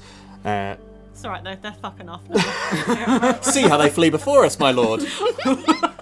I was just going to go through them. I think I'm going to take that from the top because they were so nice. Yeah. And hard to edit around. Yeah, I'm just gonna... Noxious geese. We'll take that from the top. Take it from the top, guys. The king's voice echoes around the quiet hall, thanking those in attendance for their loyalty during the past years of unrest. You open your eyes to see a large feasting hall, rows of tables filled with mostly young men and women, the surviving heirs to the noble houses of the kingdom. So many young faces you do not recognize. The king finishes and reaches for his goblet, which the queen carefully passes to him. "Death to traitors!" he yells before downing his goblet, wine splashing his face as he collapses back into his chair, staring into his cup. "More wine?" Queen Ethne gently asks. She pours dutifully from a jug, dismissing the nearby servants. "There are still traitors out there," the king mumbles in a stupor. "I see and hear them all the time. The foul whispers denying me peace." You glance at the king, and for a moment his shadow appears different. Larger and darker, with a gap of light, almost like a smile. Strangely, you're reminded of the moment Lord Blacklow, the king's own cousin, was executed in this very hall several years ago. Rather than appeasing the king's desire for vengeance, his death exacerbated it. Later, the king had even executed Lord Blacklow's captured family, but his desire for vengeance had continued to an excessive and all-consuming level. Of all the Night Protectors, you are the last survivor. You shake away your dark thoughts as the king suddenly lunges forward, gagging violently. The entire hall falls silent as the king writhes and gasps in his seat, blood and spit covering the table. You reach for the king, vainly attempting to help him breathe as Queen Ethne cries out for help from where she is sat. But it is too late. He lies dead in your arms. Now, fun fact, I don't believe we have a criminal, guild artisan, or urchin background here. Nope. So you miss out on some information. "Guards! Clear the hall! But make sure no one leaves the palace. We need to question everyone about what has occurred here, and word cannot get out until we know more." Queen Ethne shouts. Oh, I did that in a man's voice. Try that again. "Guards! Clear the hall! But make sure no one leaves the palace. We will need to question everyone about what has occurred here, and word cannot get out until we know more." Queen Ethne shouts as she stands calmly. Soldiers you hadn't noticed before quickly empty the hall until only the queen and yourself remain. You're still holding the king in your arms as Queen Ethne leans forward to close his eyes with a sad sigh. You feel the paths branch before you. Would you like to examine the king's body, check him medically to see what has caused his death? Would you like to try to deftly check the goblet that he was served from, using your sleight of hand? Or would you like to try questioning the queen? An investigation check.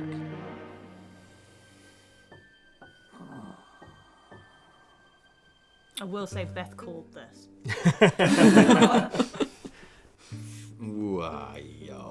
Fair play. I've got a -1 to Dex, but that feels like the most sensible thing to do. Because all of the other, it's the time sensitivity, right? I've got to check the goblet. I'm not going to do it well. but that's what... You gonna drink from it? If he has been, like, you might see.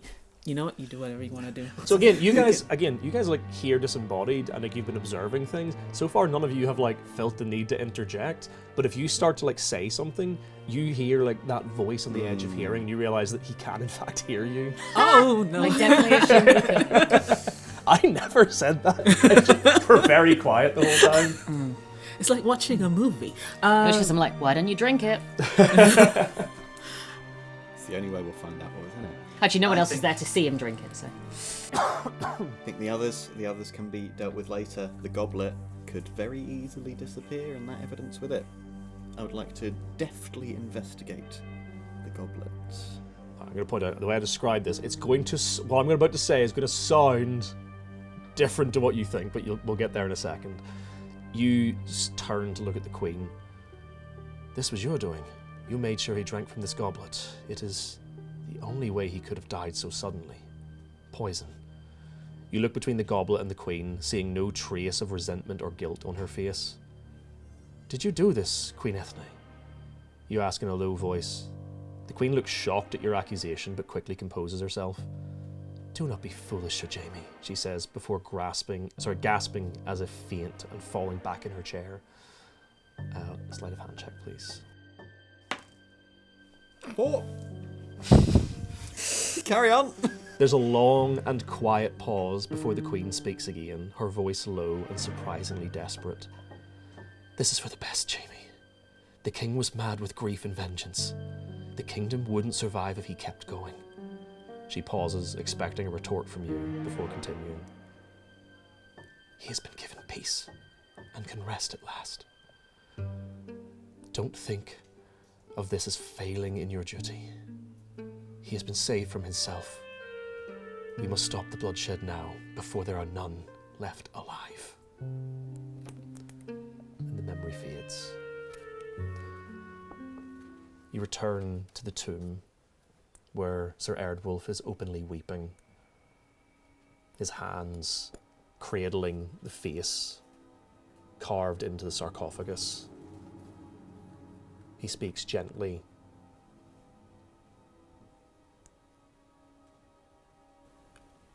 I only wished peace. Peace for you both. I am so sorry that all of this had to happen.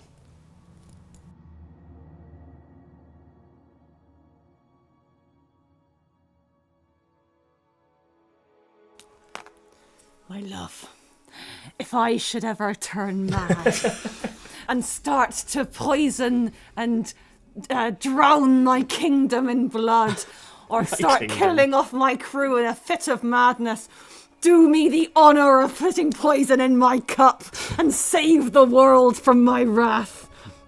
Oh, tiny lowland husband. Should such a thing come to pass, I shall, without a moment's hesitation, strike you with the thunder of the gods. Thank you, my love.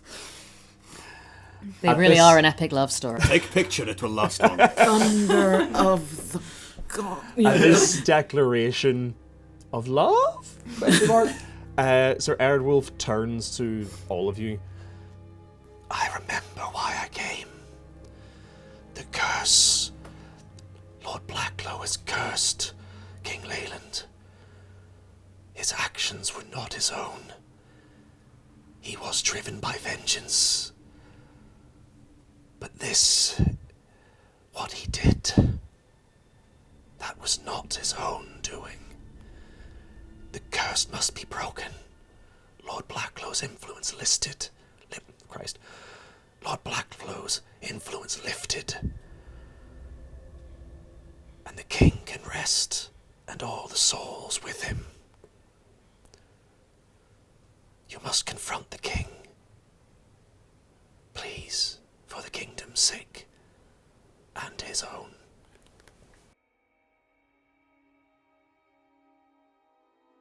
What do you guys like to do?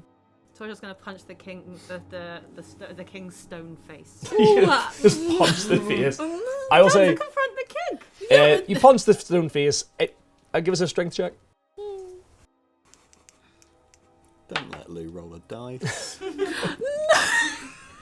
That is unarmed.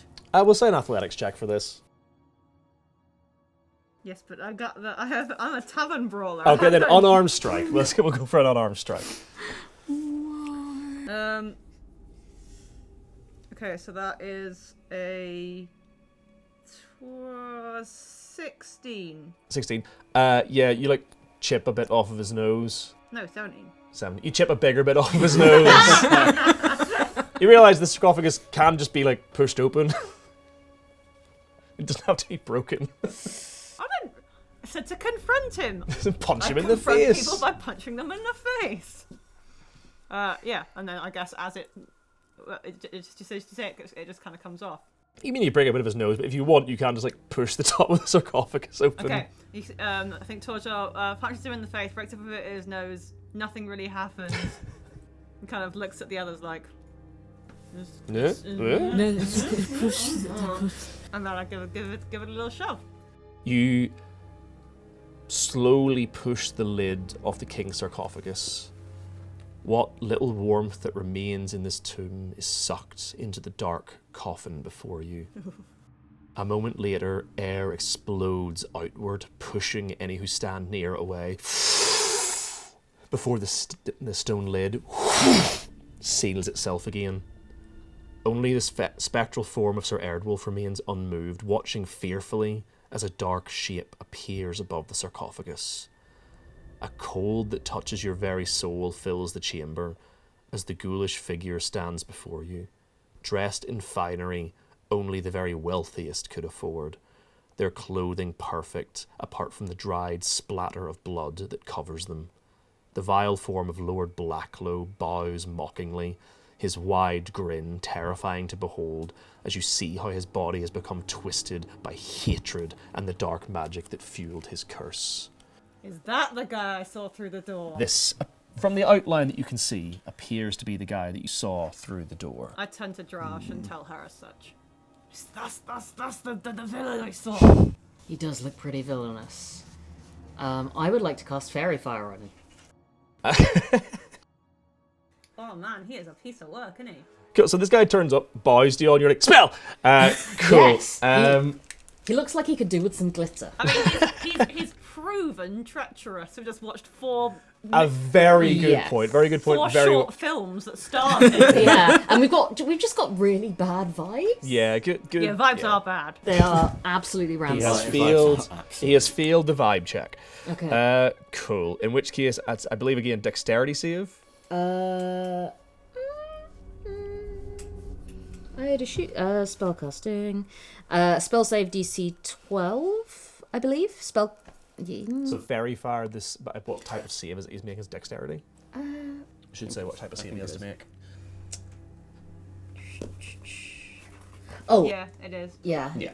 Cool.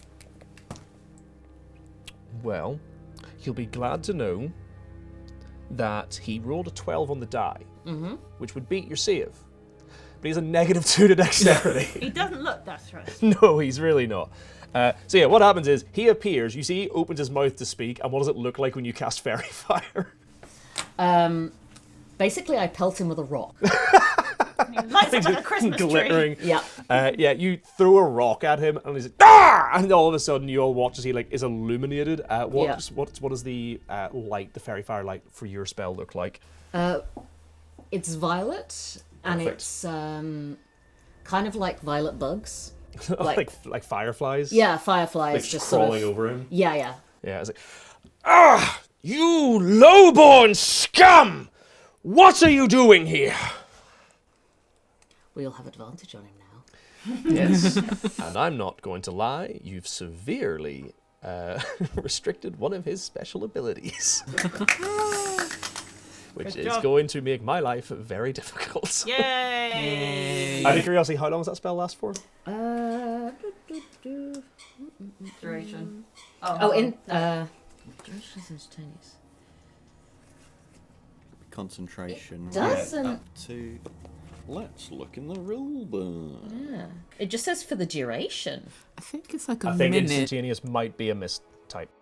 Okay. Yes, I think it is. Yeah, I just need to know because Yeah, we'll see. We'll see how he Because deals it with might, that. it might come up. We'll see how he deals with that. Concentration, up to 1 minute. Oh, okay, cool. Cool. Perfect. In which Nice. case, I'm just checking what time it is now. Lovely. Okay, so what are you doing here?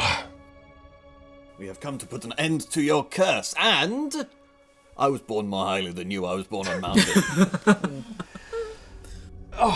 You wish to The end highest of born, my love. You wish to end the curse? Well, you could try. But if you did, well, the curse must go somewhere. You'll risk having it transferred to yourselves. Is that truly what you want? No curse can touch me. I eat curses for breakfast, along with sausages. He looks really confused. I just refuse. You get the impression he's just going to ignore your existence. That's fair. To sort of quote from a Terry Pratchett novel, when a noble is confronted by a non-noble who doesn't know how to act, they just pretend they don't exist. So, yes, you'll be overcome with the curse yourselves. But then, are you sure you even know what you're doing? No. Surely. Do not put yourself down, my love. You are the wisest of us all.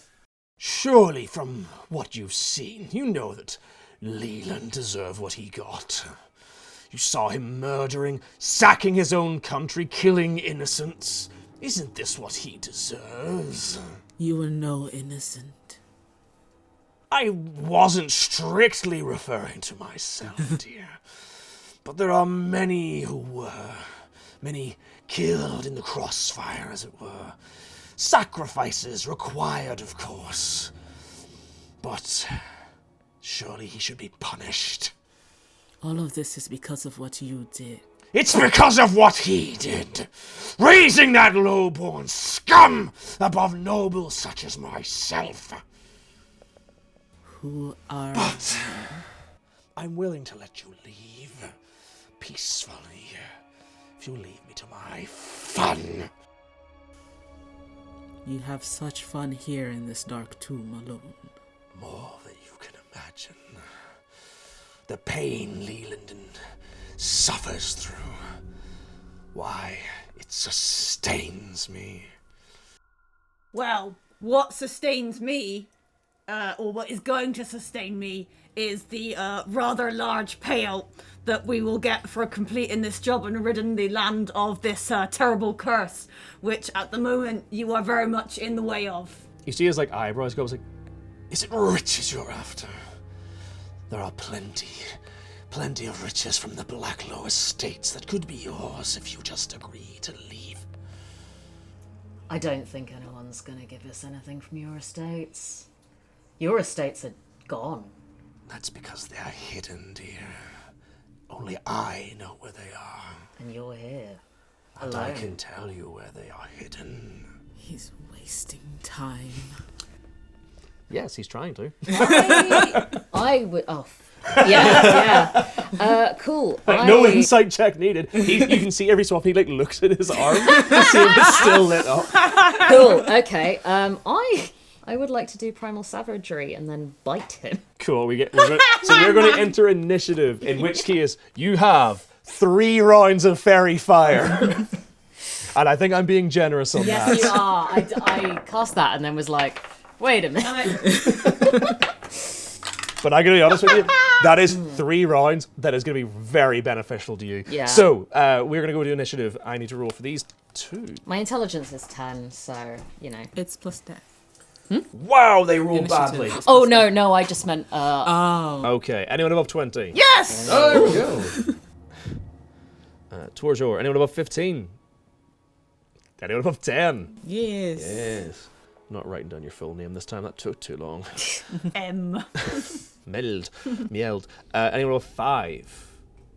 Oh dear, guys. Oh, no. You guys, no, you're very lucky because they rolled very badly on theirs. Still gets. How does he get a plus? I'm looking at the wrong guy, that's why. Oh, I need to roll for him as well, actually. Oh, he rolled him better. as well. Yeah, don't worry about that. Okay. I wonder if it's Don't worry got about anything that. to do with the abyss. The abyss. I wonder if the abyss might come into play. What do you mean the Okay. abyss that we were reminded about in So- the last bit? Yeah. No, I'm sure it's just So, Airwolf because he's what is- fighting on our well, side. Oh, that's true, yeah. Josh, 4. Yes. Okay. The noble and powerful Erdwolf. He will What save did us. Pyro roll? 3! Okay, so it's going to be... Maybe My we- brave and companions, full of gusto, full of get up and go to get this evil sorted out. So, unfortunately, 2 things are going to happen immediately. Oh no. First of all, Lord Blacklow, seeing you like lunge for him, is going to leap into the air as the sarcophagus explodes outward again. Is there a description for this? The lid of King Leland's sarcophagus bursts open, and heat unlike anything you have felt before hits you like a wall. Fire explodes around you. A blood-red mist gushes from the tomb like an open wound, settling upon the stone floor as the ghastly form of the deceased king rises to face you. His rotted remains still dressed in the finery of his life. A roiling crimson shroud of souls flows behind him, trailing like a cloak. The writhing faces of hundreds of innocent who died by his command fade in and out of sight, their pained moans matched only by the roar of rage from the spectral king as he brandishes his mighty sword in challenge at those who would dare disturb his rest. You see, standing above the sarcophagus, King Leland, dressed in finery. And then as a reaction, you watch as Lord Blacklow vanishes into shadow. And he would be invisible when he reappeared, but thanks to somebody's magic, he reappears in the corner here. God damn it! Still lit up by the fairy fire. So top of the order. Absolutely hero. Good move. Top of the order as the king appears and Lord Blacklow disappears momentarily into the shadow. Torjor, what would you like to do? Because obviously, I think Torjor kind of raises his sword to bring down on Lord Blackwood, and then he disappears and reappears. Do we count as being in melee with each other? We were pushed back by the sarcophagus. Oh, sorry, yes. Right? Oh, yeah. I mean, I'd imagine you guys probably moved closer as you were like. But was. you said that when the thing that we were all pushed backward. Yeah, that was the How far? original one, I think. So like that was before Lord Blacklow started speaking to you, I think. It was, yeah. Yeah, so I would imagine at that point you guys have like moved like back to where you would like to be in terms of positioning. If you were moving to like attack, like speak to and attack Lord Blacklow, we can say that this is pretty much where you were at the time. Okay, so are we in melee? Yeah, why not? Okay, so in that case I won't move away from the scary king. Closer to Um, thingy. Because I know I kind of this guy's a dickhead, but I kind of want to hit him. But Yeah. I also I'll get scary kinged if I move away from the scary king. So I guess I'll hit scary king instead. Now, do I want to keep using my magic sword? The magic sword, the one that's distinctly not magic, that is just a big bit of stone. My non-magical magic sword. Yeah, your clunky sword. Yeah, I mean I've probably. These are undead. They're probably resistance to slashing and bludgeoning damage. Probably doesn't make any difference at all what I'm going to do. I will get cross again. Cool. Because I will say, that I think seems the fair. greatsword does, just being a +1 weapon, because it's made of stone, does give you additional damage, like a little bit.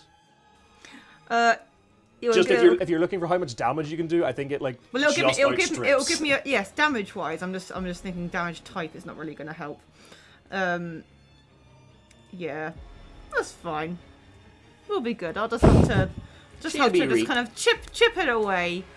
But yeah, I'll get cross. Getting cross is probably helpful in this circumstance. And yeah, give him a smack. Excellent. Give it a red hot go. Yeah. Ooh. That is a 18. That is going to hit. Wonderful. That is 6 plus 4, 10 damage. Plus 2 for rage, so 12. No, I don't like that. As you strike the king, you do feel, you realize now that he isn't skeletal, he is fully a spectral, he is incorporeal. So the sword does, oh no, tell I, sorry, you were completely correct. I need to half that. Not as much. No, I can't count. 6.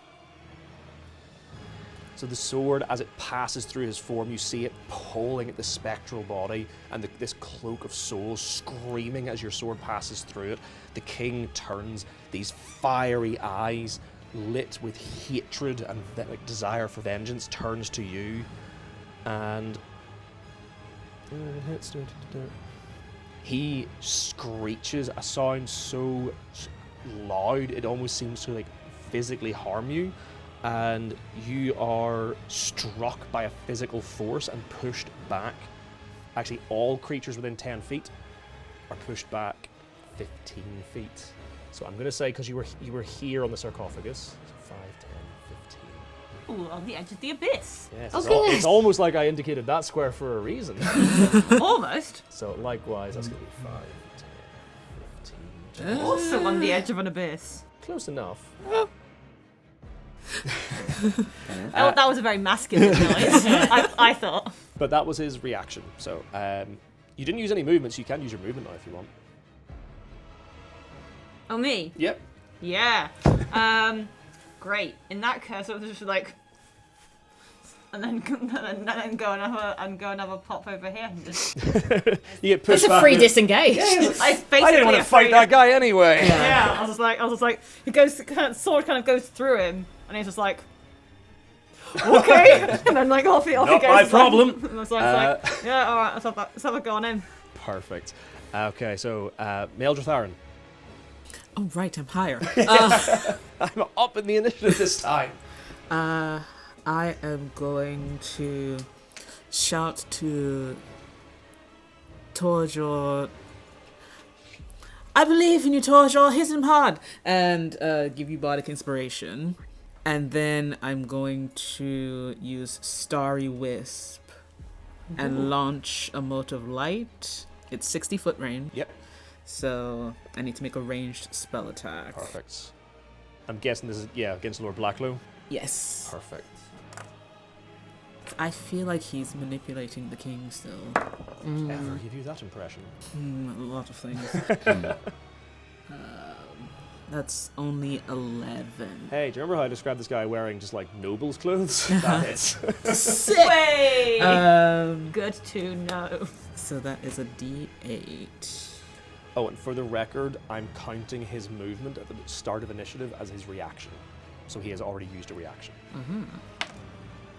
7 radiant damage. Oof. Oof! Radiant! So, shockingly, with most undead type creatures, Radiant actually doesn't do jack all. What? It still hurts him, but he's not I always assume an undead creature is going to be, it's going to take vulnerability to Radiant. Yeah. Very few of them actually do. I think it's mainly vampires. But that's still a bad hit. So this, what does this spell look like as you cast it? It's a mote of wispy, silvery, almost icy energy that whips around her hands and makes a nice little high C as it as it slings across the air. So that beautiful note, which I will not attempt to intimidate because I'm tone deaf, speeds across the room, striking Lord Blacklow, who is shocked that Torjor has rushed towards him, catching him in the side of the face, and you watch as that ghoulish flesh burns and bubbles under the radiant heat of your spell. As he screeches in pain, but he cannot escape because he has already used his reaction. Is that everything for your turn? Yes. Perfect. Erdwulf, who you realize was starting to move towards the king, and you could tell he was about to shout in his whisper voice, but then as he sees you move away from him, he's like, oh, you've got it. And just stays watching the king, but he does not take any other actions. Drosh. Okay. So I'm kind of committed to primal savagery, right? I mean, you can change your mind now that he's moved. Okay. Like you, all it was you like move to attack, and that like triggered and be like, oh, you're not hitting me, and he like vanished. Okay, cool. The scroll, protection from good and evil. Yes. Bonus action or action? I'm normally lenient with potions, I would say, because you're still technically casting a spell. It would be whatever the casting time of the spell is, which I believe is an action for protection from good and evil. Okay. In which case, let's just do an adrenaline rush. Evil and good people, come on. Yeah, it's fine. It rolls off the tongue better. I know it's written that way because it's alphabetical, but good and evil just sounds better. Yeah. Well, no, I'll like evil and good, actually. Cool, I'm going to use an adrenaline rush. Bonus action, going to dash over here. Perfect. So, get another dash, that's 2, and then I am going to swing my great axe. Perfect.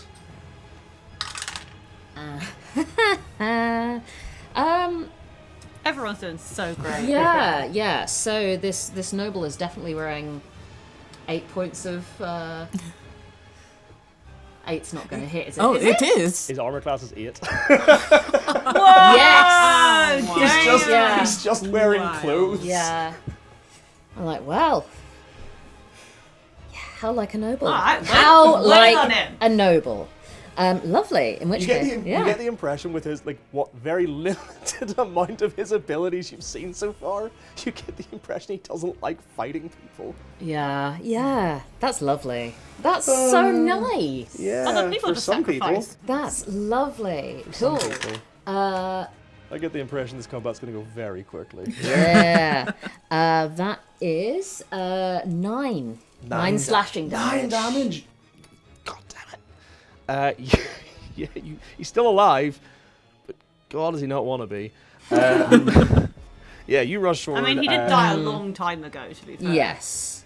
He doesn't want to die again.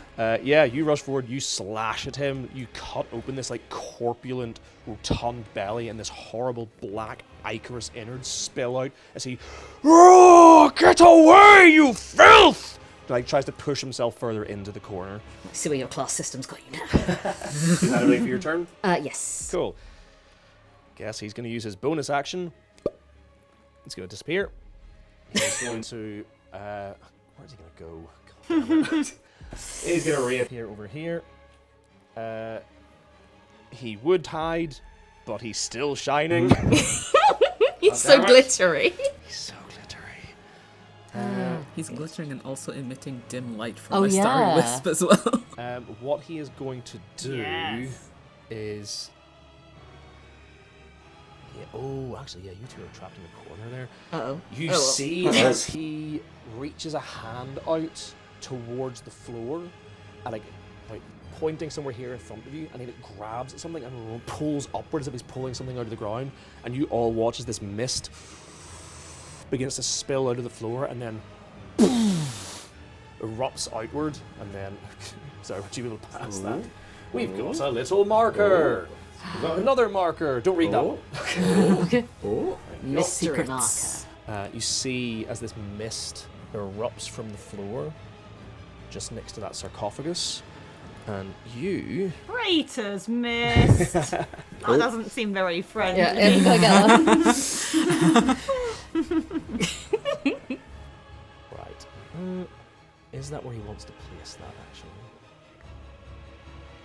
I don't know, Jordan. Is it where he wants to I'm place trying that? to... Look, Probably the way this is going, he's going to get one action. I need to do something with it.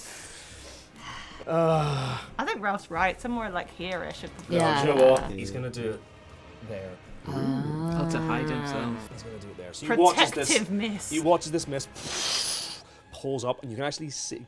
It's hard to tell, but it almost looks like within the mist, faces and hands and arms seem to be writhing and roiling. That is all he can do. But it is now the Red King's turn. Oop. You hear as Lord Blacklow screeches, "Kill them!"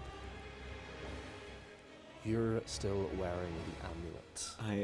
Oh no! You see as the king, his eyes sort of he spins around trying to take in everyone in the room, but he realizes it sees the amulet on your chest. His eyes burn brighter. He is going to... He just goes and gets you flowers, and it's fine. It's He all thinks nice. you're a thief. Oh no. Oh dear. There is no save for this. Oh no.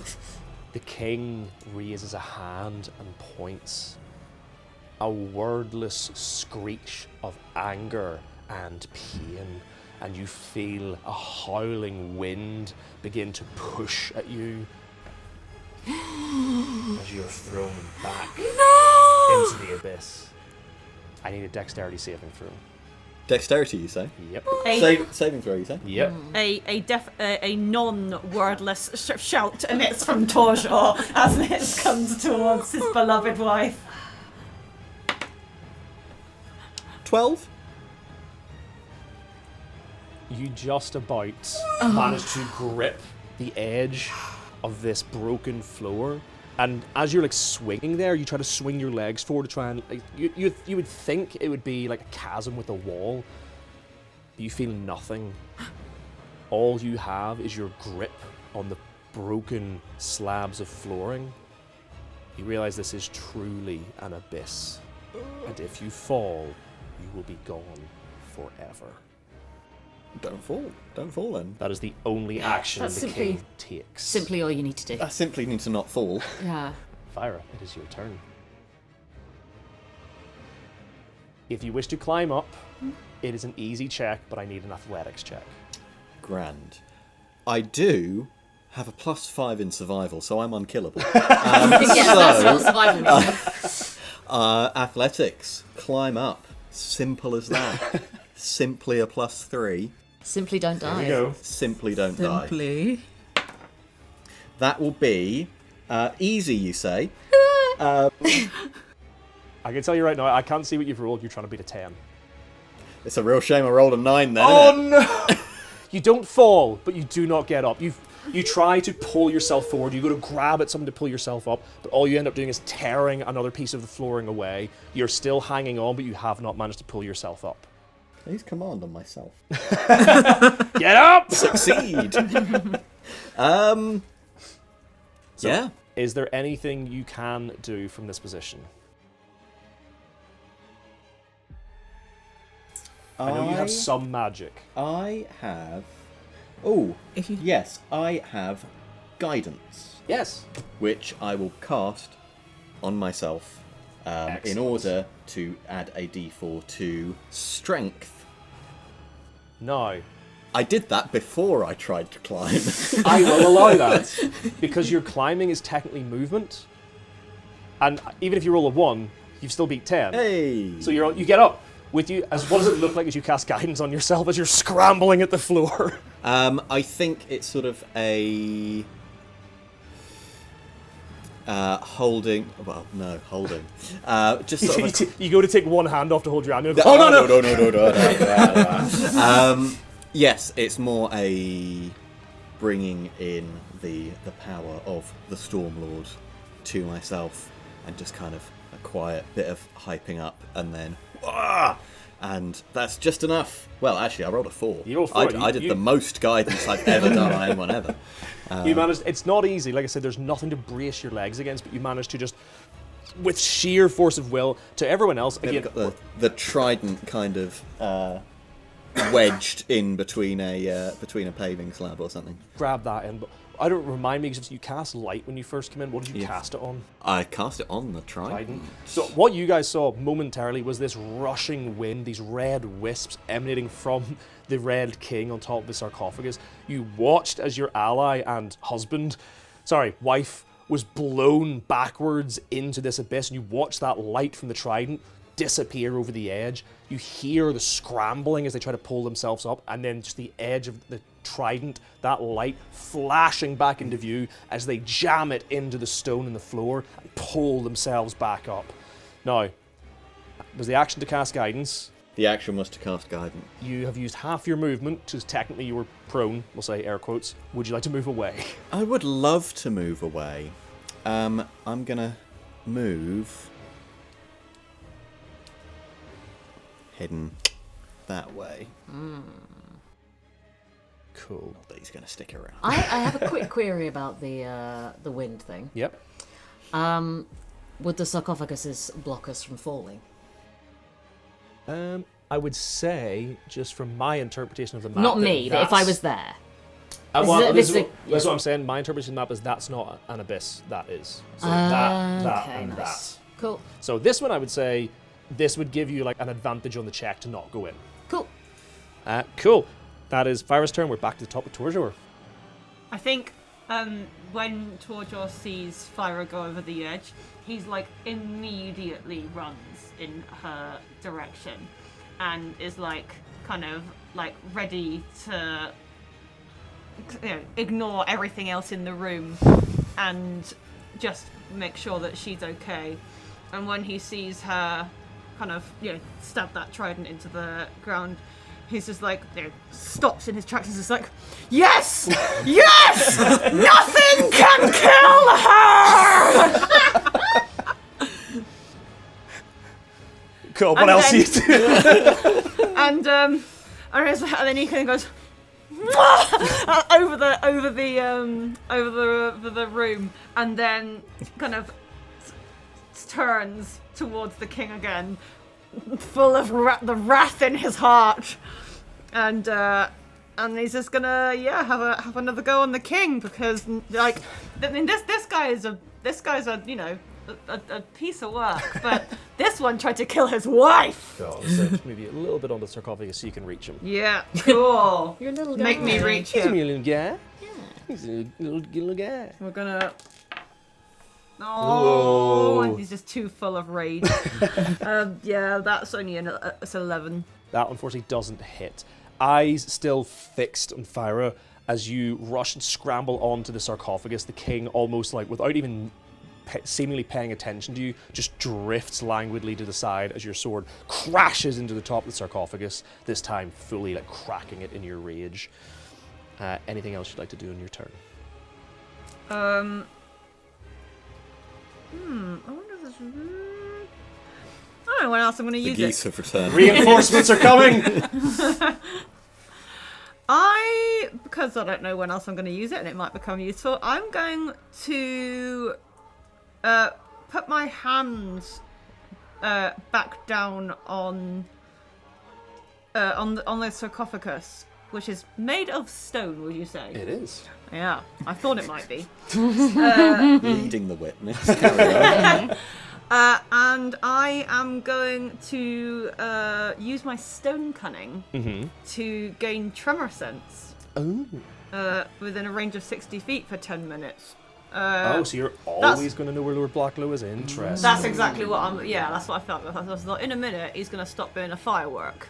But it might be good to know where he is through the stone itself. I'll tell you what, very good use of that. Take inspiration. Oh! Alright, I will. Cheers. I'll put that there. Ooh! Very pretty. D2, baby. Yeah. Brilliant. Okay, so that was Torjor. Mail to Tharon. Sorry. You currently have your view of Lord Blacklow obscured. Right. I think if you could move this out of reach. I started to run towards where Fyra went over. The full 30 is fine. But she got up, so she's great. I'm going to say to Fyra, careful. Any tissue paper? Just some water. Where I got to before I fell over for literally no reason. So you've rushed forward. Yes. I would say as well, from that distance where you've moved, you can actually see Lord Blacklow as well, just in case that affects what you want to do. Yes, it does.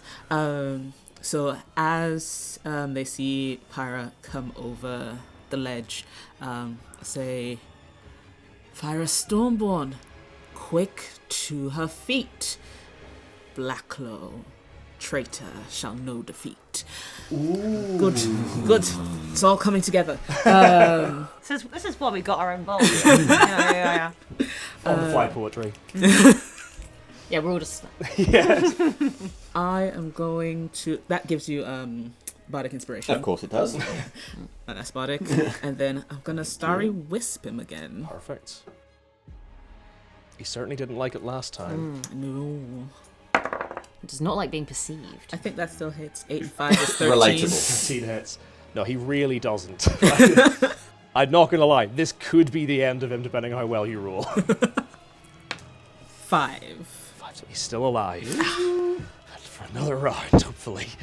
But yeah, again, this starry wisp flies out towards him. He sees you coming around the mist, and he turns to brace himself again. He's not wearing armor. He has no way of defending himself for this. So he just throws his arm up, and you see as this radiant energy blackens and blisters the ghoulish skin on his body, and he screams again in pain. Is that you've done your bonus action movement and action? I'm assuming that's everything for your turn. Yes, I think she's just shouting at Blacklow, "Go to sleep!" At this point, because you've moved back to try and attack the Red King, Eredwolf sort of doesn't get right up to you, but he drifts a little bit closer. It's like, no, he's being controlled. And is just essentially trying to convince you to stop attacking him. But that's all he does. Like, buddy, he's already dead. So am I. Doesn't mean I want to get hit. In which case, Drosh, what would you like to do? How thick does the Traitor's Mist look? Does it look... looks about 5 feet deep. And 20 feet long. It's more... Does it look like it's going to bite me? I'm not going to lie. I did describe it looks like there are faces on hands and stuff writhing through it. You get the impression you shouldn't touch it. Cool. Okay. I'm giving you away a lot there without a check, but... 6, 7, 8, 9, 10, 11. Do you have the dash thing?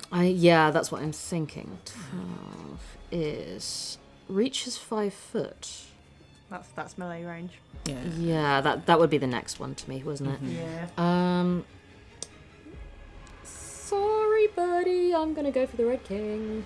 No. I think. Have you got nothing you can cast at range? I've got Thunderclap and Primal Savagery because everything else is a level spell. Yeah. I've used all my spell slots. Okay. Yeah, and I think 30 foot, and that would be more than 60 foot. Ooh. No, I'm going to run through the Traitor's Mist. yeah, I'm running through the Traitor's Mist. Perfect. So I'm using a full dash to run through Traitor's Mist. Cool. Can I get a DC? I'm not going to tell you what the DC is. Yeah. Can I get a Wisdom saving throw, please? Good. That thing I actually am. I'm evil and maybe dead. So the good news is it doesn't do any damage to you. The bad news is, I'm assuming you're just going to rush straight towards it. Yeah, so I'm probably stuck in it. As you go to push your way into the wall of mist, you feel those hands coalesce and become physical and wrap around you, and they push you back, preventing you from moving through the mist. You do not take damage, you're not restrained, but you cannot move through the mist this turn. Cool. I would like to take a bonus action, free action, to call him a coward. That's a free action. Thank you. That is all I can do. He's currently screaming in pain. He does not retort. I would like to use the scroll to do protection from good and evil. You can absolutely do that. You now have the protection from evil and good spellcasting yourself. Protection from evil and good. There we go. Which I believe just gives you saving throws on saves against them and things like that, which is fine. They've got disadvantage against and attacks on you as well. Yeah, perfect. I wrote it as evil and good. It is Lord Blacklow's turn. Cool.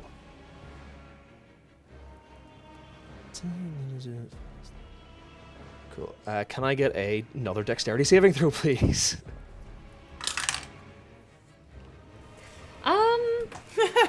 That's a 4. What's happening? Cool. You feel the hands around you almost solidify and essentially wrapping around your body.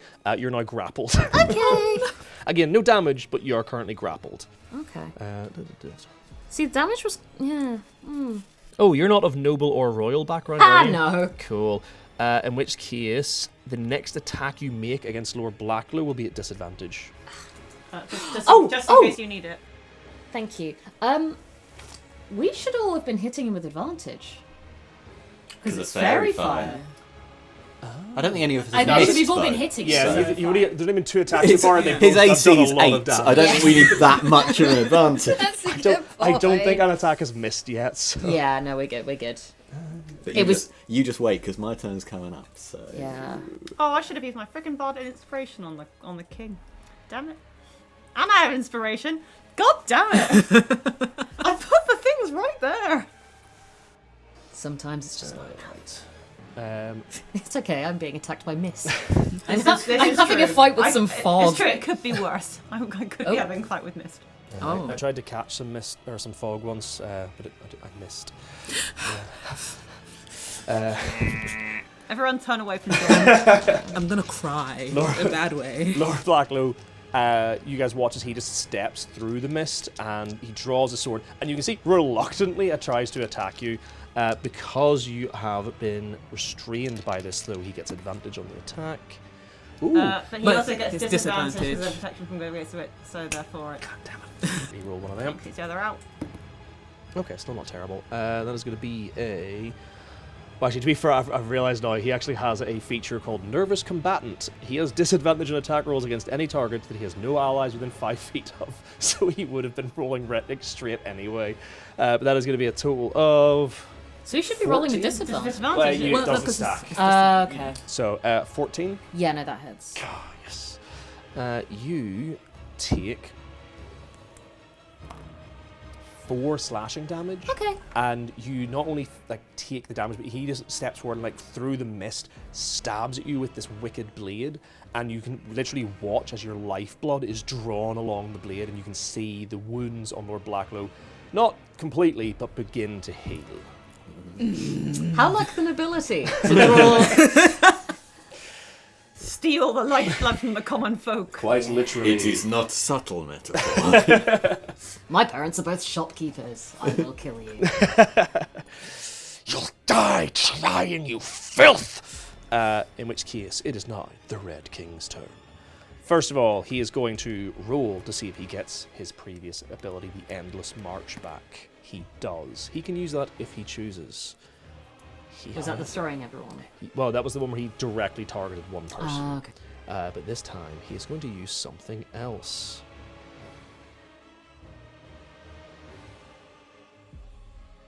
He is going to, at Lord Blacklow's command, stop them! He is going, you see him reach out, and similarly to what Lord Blacklow did, he points at the ground and then raises his hand, and you see, similarly, instead of a wall of mist, this ghostly, spectral red wall of swords appears and begins slashing through the air.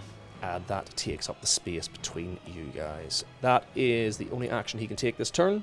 So it is Fyra's turn. I can see through those walls, right? Yes. The wall of mist is partially Oh, sorry, tell a lie. At the end of Lord Blacklow's turn, he would have used his bonus action to vanish back. Oh, a poor choice on his part. Yeah, but he's also well aware that you've done a lot of damage to him already, so he wants to move out of physical range. Fair enough. Right. I'm going to cast Guiding Bolt. Oh no.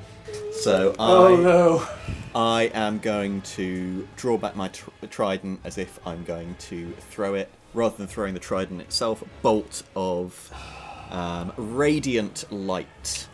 Resigning cast myself. down there. My radiant light is that harsh white electric lightning. Yep. Why not?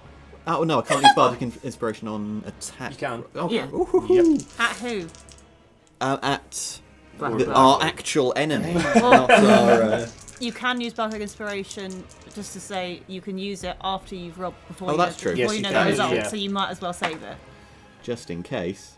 Oh, actually, yeah, that's fine. So, Did it beat an 8? Yeah. Did it beat an 8? it did. Yes, it did. It was, in fact, a 21. Does that hit? Yes.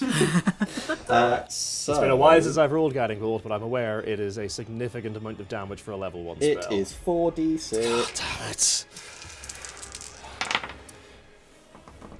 One more. Thank you. That is 12 damage of the radiant variety, and the next attack roll made against There's not him. going to be a next attack. Would you like to describe what it looks like as your guiding bolt destroys Lord Blacklow? Yeah, so this streak of lightning goes towards him. I think sort of just as his wounds are starting to knit together from the blood, like just a hole gets punched through the center of his chest from this radiant electric bolt. Perhaps a slightly shocked look on his face as he looks down and sees his gloating suddenly cut short. He's been very aware that this was not going his way since the beginning, but he still... You're right, there is that moment of shock when he realizes that not only was he was he held to account for his actions in life, even now those he believes beneath him are taking away everything he believes is his right. As this magic, you watch as the horrible ghoulish body begins to blacken and drift away like ash on the wind. There's just a moment of hatred and anger and finally sadness as he vanishes. Yes! That's my wife! There is a moment of silence broken by that. Yeah. And then Sir Erdwulf turns to look at King Leland, who rises above the sarcophagus briefly. You see as the spirit of the Red King floats restlessly above his tomb, his crimson coloration fading to a muted blue. A sudden chill down your spine alerts you to more spirits forming around the chamber. 4 knights of vibrant blues and greens float swords at attention before the 4 sarcophagi of the Knight Protectors. The spirit of the king suddenly writhes, clutching at his head in pain. My mind! All those innocent voices! He rasps. They scream so loudly. What do I do? His form shimmers, red strands spreading once more before the spectral form of Sir Erdwulf moves to float directly before the king. Your Grace, he whispers, his voice breaking as every emotion he felt in life and in his death hits him. King Leland opens his eyes, seeing Sir Erdwulf for the first time in centuries. He gulps, torn between a laugh and a sob, as wisp-like tears form in his eyes. Sir Erdwulf raises a hand and places it against the king's cheek, and immediately a warmth fills the tomb. Not the suffocating blaze of the Red King, but a gentle, comfortable heat that makes you think of the summer sun. King Leland sobs as he reaches out for the only man who saw him for who he was, and the oppressive weight that had been pushing against your chest since entering the tomb finally abates. The 2 spirits hover above the ground, wisps of spectral matter intertwined. I don't know what's next. I need to. There's so much I must. King Leland stammers, so overwhelmed he is unable to finish a sentence. Wherever you must go, I will be by your side, Leland. Sir Erdwulf whispers gently, and for the briefest moment, you see the 2 as the men they were in their youth. Before the spirits disappear, moving on to whatever realm awaits them. The Red King's curse has finally been lifted. You're all left in silence in the tomb, knowing that the magic that has plagued the country will begin to fade with the passing of King Leland's ghost. And you all, as fledgling adventurers, could rightfully call yourselves heroes of the kingdom. Yeah! And that is everything for the Tome of Grief. It's so scratchy. You have to start. You have to pull a box. How have you been wearing that for so many hours? With great difficulty. We hope you guys enjoyed watching that. Personal pain. We have really enjoyed playing it. I had an immense pleasure running this. Like I say, everything in this that I've been running today has been pretty much as written. There was a few bits of descriptive flair that I threw in here and there, but it was almost pretty much plug and play. Everything there, all the characters you guys were running, all come with the pack for the Kickstarter.